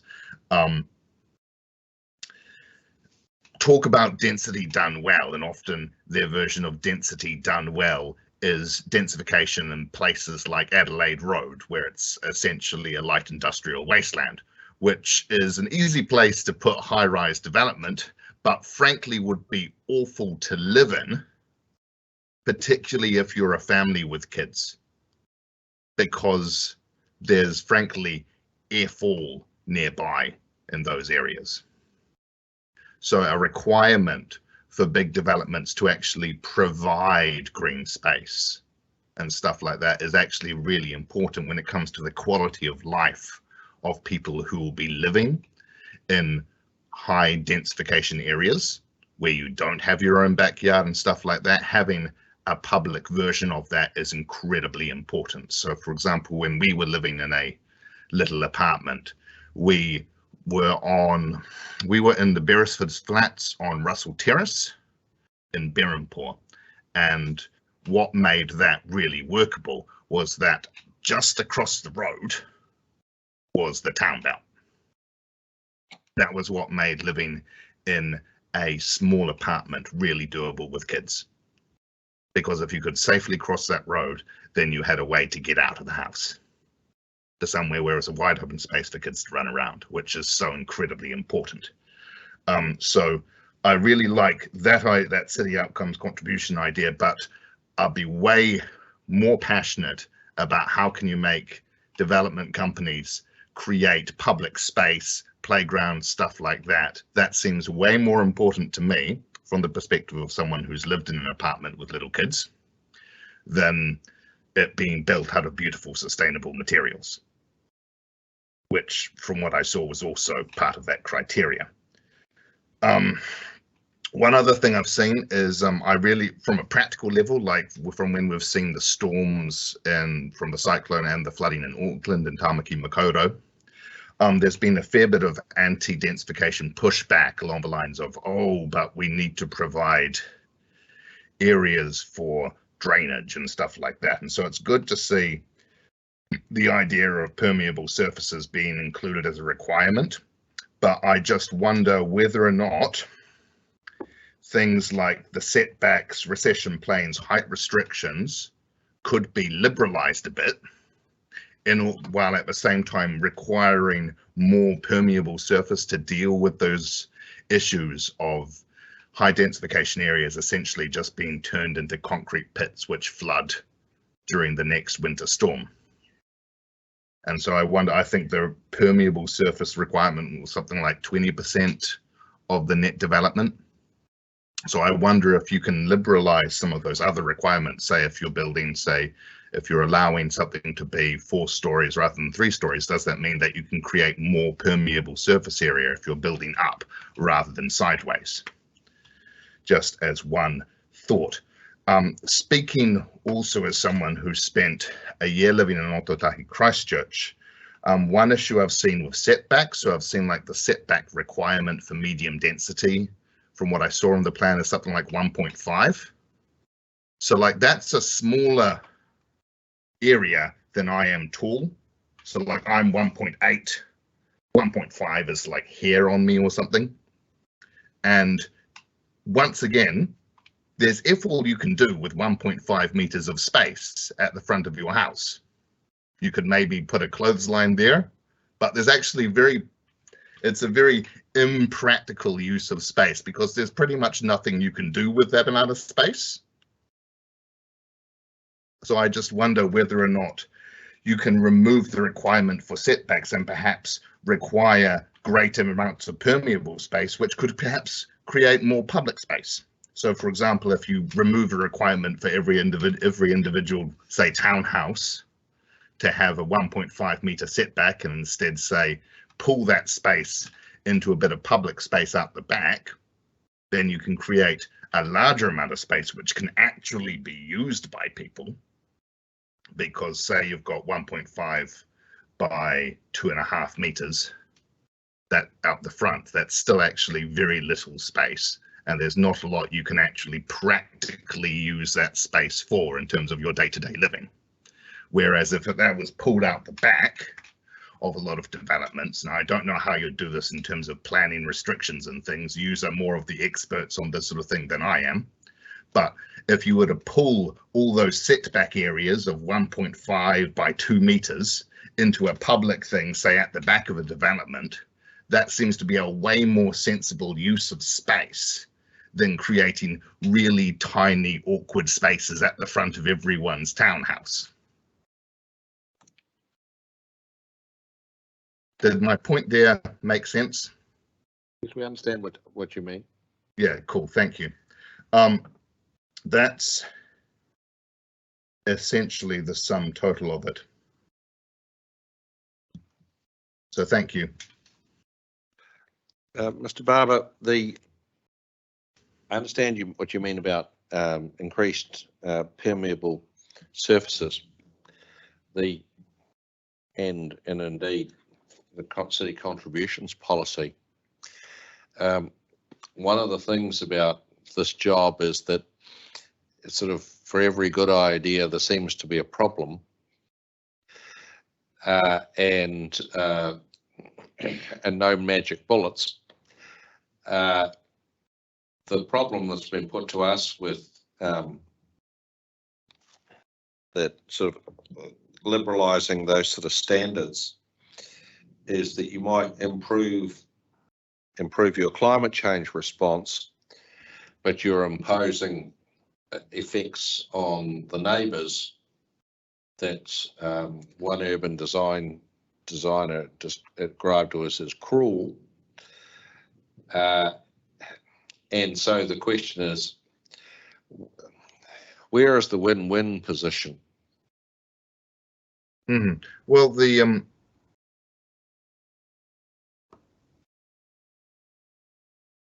okay, so presumably that's a concern about sunlight and privacy and stuff, yeah?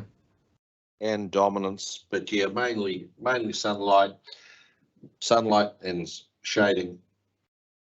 Yeah, I mean, in terms of my response to that, now this isn't going to be one that, say, an elected politician can really use. But of course, the beautiful thing about the sun is that it moves.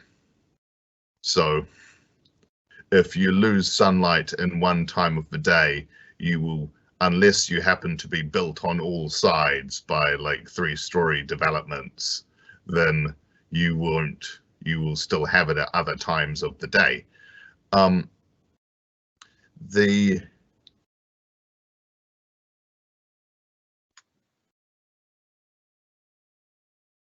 It is inevitably a weighing up thing.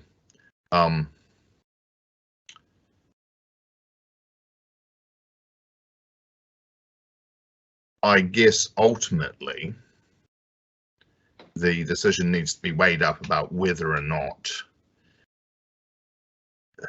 it's essentially one of whose rights are more important, because the thing is that it kind of often comes down to the fact that those who already are in some relatively secure housing, usually the people complaining about these plans are people who already own property and usually are already in a fairly comfortable situation, because usually those are the only people who actually have time to be involved in things like residents associations.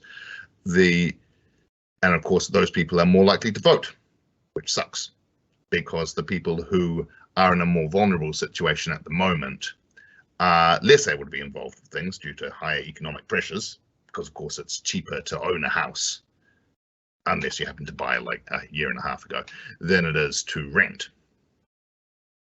That was certainly the case we were in when we bought our little apartment. It was cheaper to own a house and live in it than it was for us to be renting the year prior to that.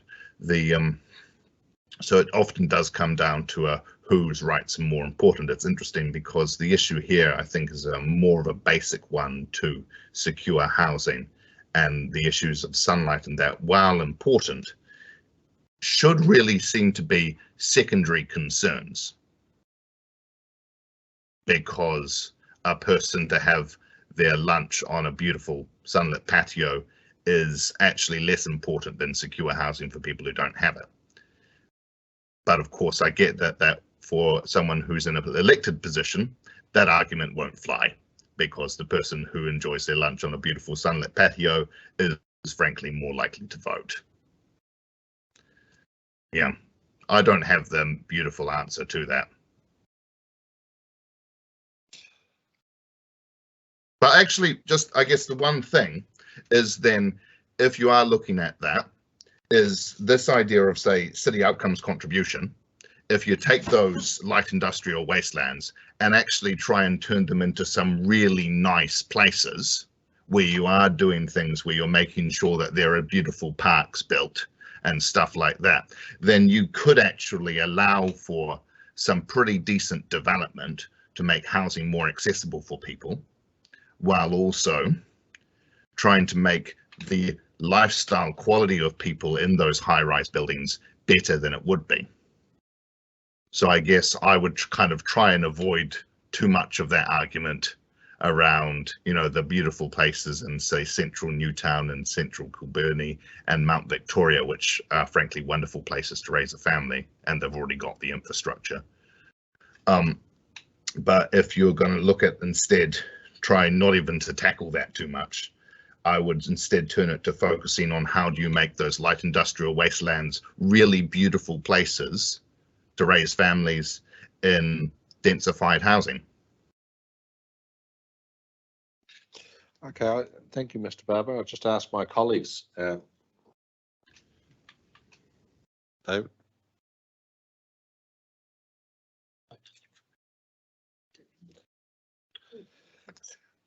Well, I think that might be us, Mr. Barber. I think, as always, given us an interesting perspective. The good news is we're not standing for election. Probably a good thing. So I don't think I'd, speaking personally, I don't think I'd get voted in by anybody, especially after this process, where I'm sure we'll manage to annoy a large selection of the community somehow. But grateful for you tuning in. That looks okay. Thanks.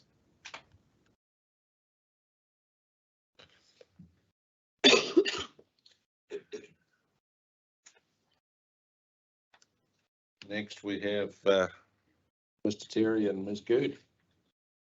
You out there?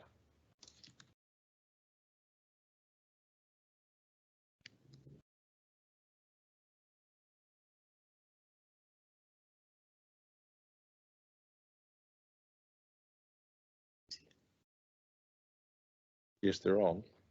Yes. Sorry, I'm just checking you can hear me and that you have my screen share running.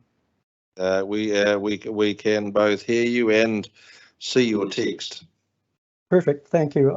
I'm sorry I've got some technical difficulties, so we don't have a video, but I'd like to work through the points I've sent you this afternoon, as I think that helps condense a rather long submission, and then take your questions.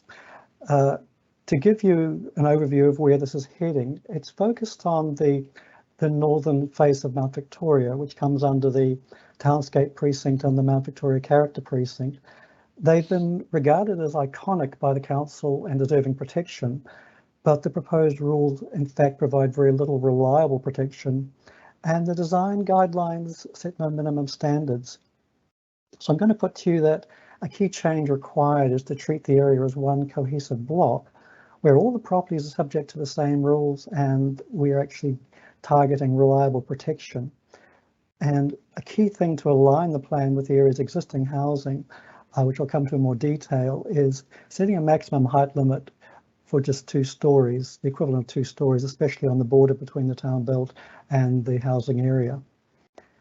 Now, if you go back to look at what the council would like to have protected and where this trail begins, we come to a lack of definition of what is to be protected in the first place.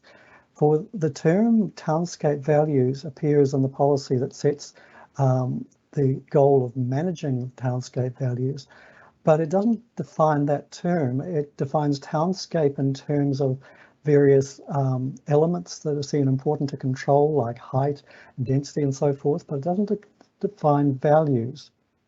So when we come to say, what is townscape values, we actually don't start with something concrete. Now that becomes more difficult when there's an adequate specification of what criteria are to be applied to thinking about those control elements. If you look at the design guide, which the policy statements make very clear, to be the arbiter of what are townscape values. The key lines are that those design guides require developers to simply have regard to, respond positively to, and consider various design parameters. You're not getting a requirement to protect, to conform to respect townscape values. There is not anything very hard and concrete there in the language. That's made more difficult still because there are no clear-cut minimum standards for what you would want to test when you apply, whether you're having regard to a particular provision. It's very difficult to even get the 3 key points that were in the current guide, which is no mass glazing across the frontage, to have sloping roofs, and things as simple as that, which were bottom lines up until the current proposal. So we're left with very little discipline in order to actually get what has been suggested as the outcome of a protected and preserved townscape. So I'm putting it to the panel that we'll need additional minimum performance standards if we're to truly protect that area. And height is going to be critical in that. The previous draft of the character guide makes frequent references a number of times to the predominance of 2-story buildings on this northern slope. You can see that very clearly just from looking at a picture, which I'll show you soon. Yet the plan is going to leave it to 3-story apartments to build as of right. And it's interesting that the council's consultant has warned that an 11-metre height limit could even allow 4 stories. It's recommending a reduction in that, as you will have seen, to avoid the 4-story outcome. I'm putting it to you that a height limit of even 11 metres and 3 stories will lead to a destruction of character over time. If it goes back to a 2-story or a height consistent with 2 stories, that would be the same as in the adjacent area just to over the hill in Oriental Bay. It would be very consistent with what is there now and would ensure those values that are undefined but apparently understood would in fact be much better protected. Another aspect is the border between the hillside area that contains those houses and the town belt.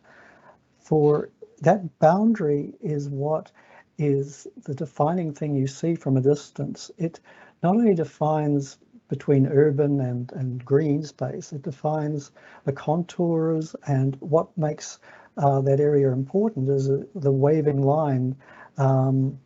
It's not necessary to restrict every development to exactly 2 stories. You can have exemptions for designs that are clearly working because of particular geography there.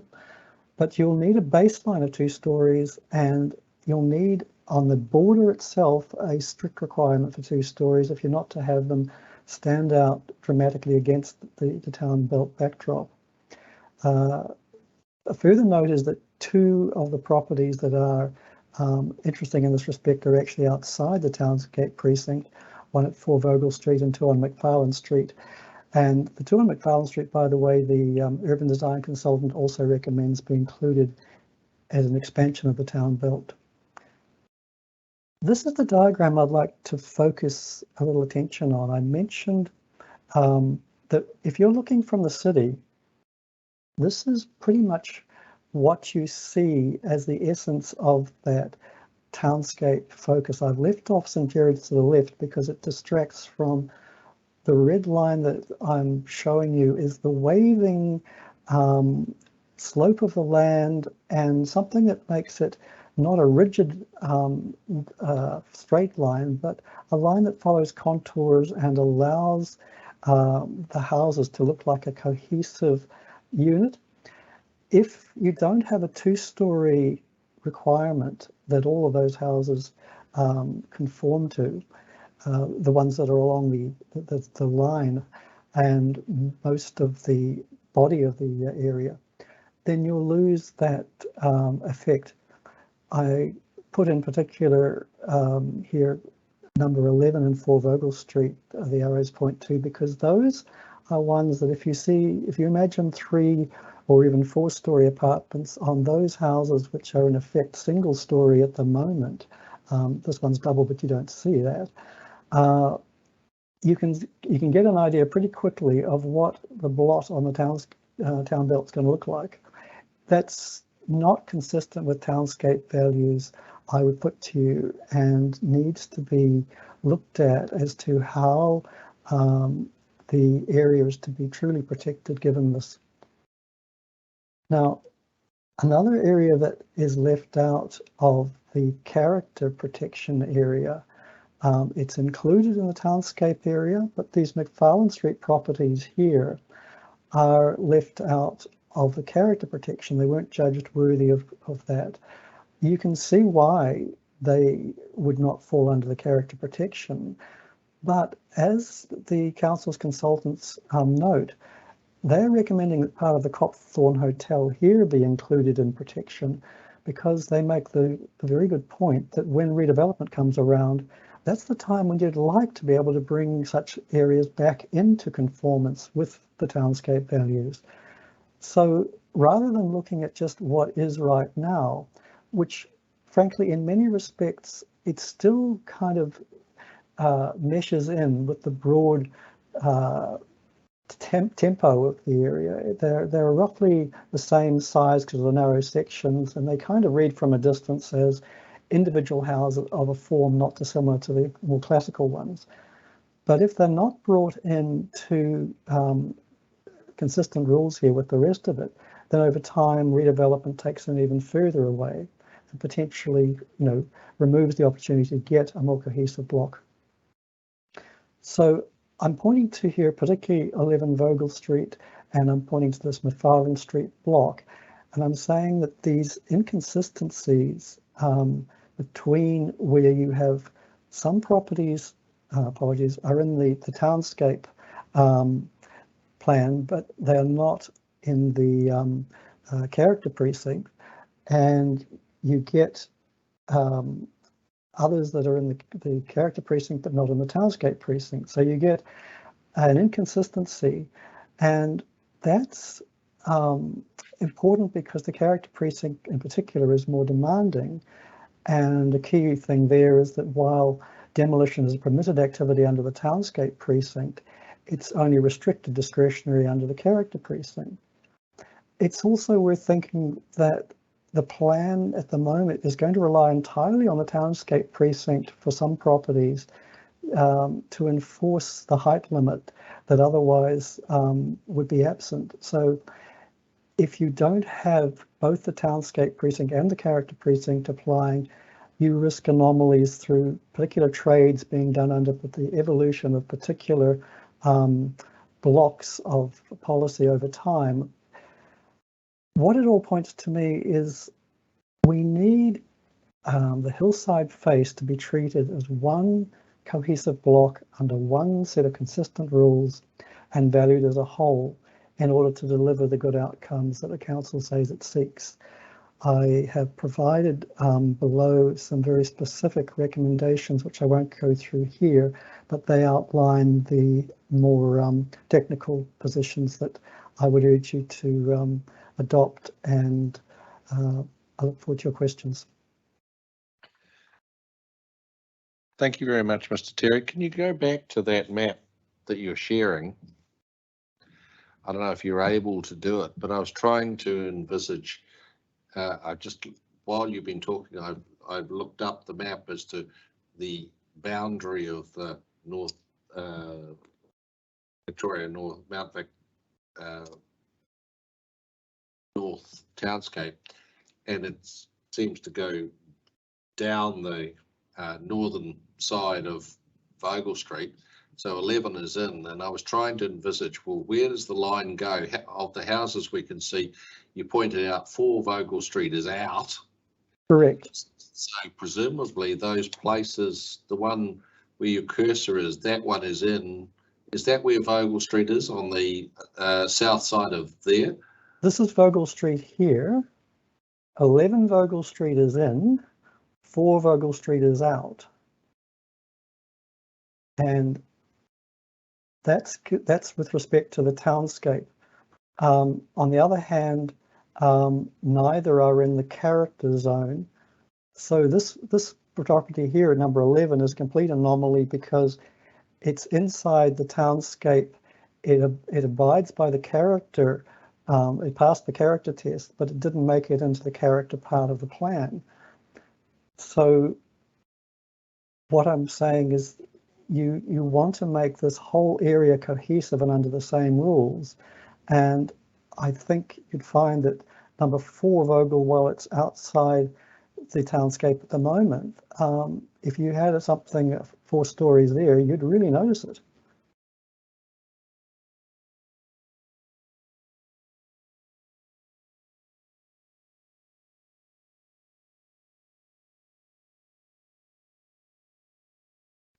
Okay, I'll ask my colleagues if they have any questions of you. Commissioner Lutz? Yes. Can I just ask one question with regards to the NPSUD? It is anticipated that there is a change over time. And while we all understand that this is not happening overnight, with that line that you show on your photo, and at current there is 1 and 2 stories buildings that actually form that line. Could you see that in a certain amount of time, 20, 30 years, whenever, that same line might be there, just a little bit higher up, with having medium density housing up there? I follow what you're saying. I think that is a potential scenario, but it's an idealized one based on thinking that certain owners of those properties would be willing to give them up to build much larger places there. The evidence I would suggest is that a lot of people in this area are actually wanting to preserve the type of houses that are there and are not looking to willingly give them up. There's not clear evidence to me either that the capital gains that are potentially available would flow to an owner from that. And in any case, the owners don't want to. So you'd end up with a hodgepodge. And it's not clear that for the sake of that line in a very highly prominent position, you would actually get a measurable gain in housing density in Wellington for the sake of compromising that iconic view. Great, thank you very much for that answer.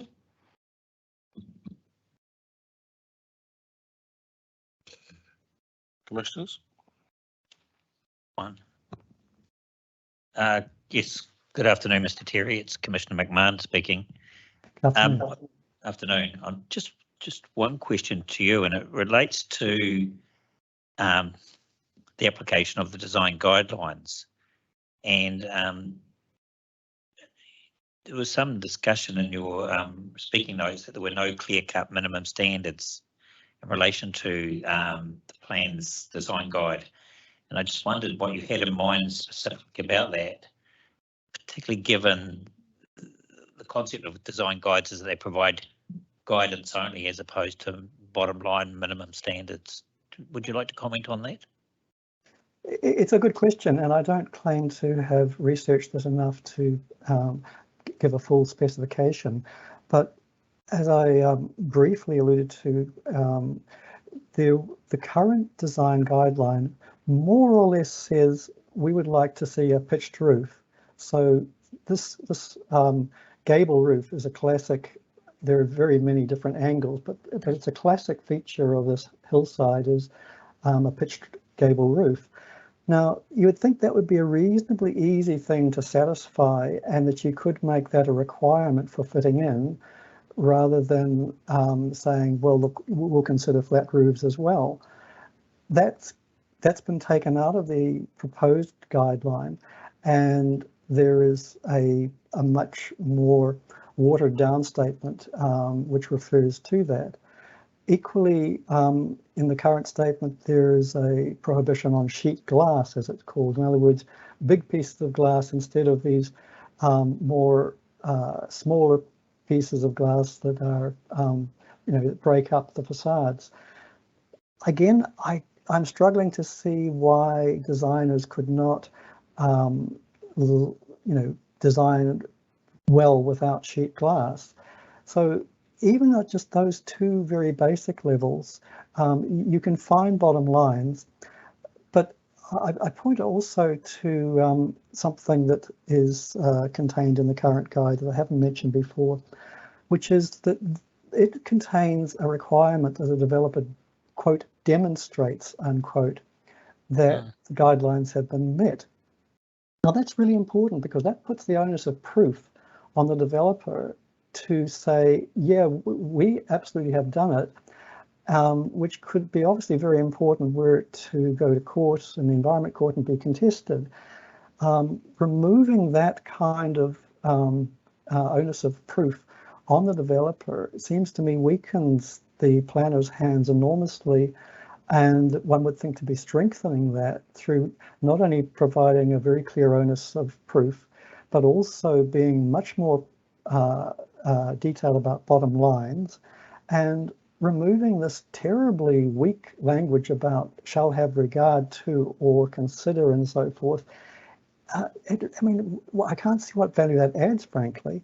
I've spoken to the planners about this, and of course, one wants to be able to allow for different circumstances and even new design concepts, which can be seen to blend with or be sympathetic to. It's not as though I'm wanting to suggest here a pure kind of static approach to this, but when there are no meaningful guidelines, no meaningful disciplines on developers, and the risk of an Environment Court hearing costing the council serious money, where are the checks if the council really wants to provide discipline and protect this area? It says it wants to protect it, but I look at those provisions and I think, I don't see where the disciplines are. That's interesting. What we've heard from a couple of urban design experts who have lodged submissions in relation to the design guides is that there's too much detail in the design guides, and that that really some of it is conflicting and duplicative, and that it might be better to refer to the objectives and principles that underline the design guides as opposed to the individual guidelines themselves. Would you like to comment on that? It's interesting. I hear them in terms of the number of things they mention where they try to give an indication of the sorts of things that you would think they would quote unquote take into account. And to that end, I think the planners are doing a good job in trying to say, they're trying to be clearer about what is it that they would even look at. But I guess the problem they're raising is that they then see this as being so prescriptive from their point of view, or so many things to consider. And I'm saying on the other side, yeah, but there's nothing that's hard line. And we are wondering where is the balance going to be. If they want less prescriptions, but they would be meaningful and they would be hard and fast, I could go for that. Okay. And just changing tack slightly and just going to this concept of amalgamating the two precincts together. I think that's what my understanding of what you're suggesting. And then you say that the planner would need to specify a maximum height limit consistent with a two-storey detached dwelling. What height would that be in your view? I haven't been able to work out exactly what that would be. I'm intrigued by the council's consultants saying that 11 metres would allow a 4-storey building. So I had guessed 8 metres, Yes. But I put it that way to allow council to think about this, because it's obviously a critical issue whether one is getting 2, 3 or 4 stories as a possibility, and maybe it's even expressed as a number of stories. But I think you need to really dig into that one. But just thank you for the question about what am I meaning by the two different precincts in overlap and what would be consistent. I think given where we are at, the very easy way to make it consistent is to include have a consistent approach to the entire hillside, is to have the properties that are obviously included in one description to also be included in another. What I'm trying to say there more clearly is those properties that are in the townscape precinct already should certainly also be have the character precinct rules attached to them. And those properties that are outside the townscape precinct but would still have an effect that is important should be brought inside the townscape precinct and then also given the character reference so that there is one consistent set of standards across them all. Okay, thank you for those answers. I don't have anything more, Mr. Terry. Thank you very much for hooking in. We appreciate your time. As with many submitters, you've given us some interesting issues to think about. I'm very appreciative of you people taking the time to go through this and for allowing enough space to actually get to those nitty-gritty questions, because so I focused on this one issue for you just to really highlight how some very small tweaks could actually make quite a difference here. Many thanks. So we will sign off. Thank you. Thank you. Bye. Our last submitter's dropped out, so that's it for the afternoon. We will adjourn back 9 AM tomorrow morning.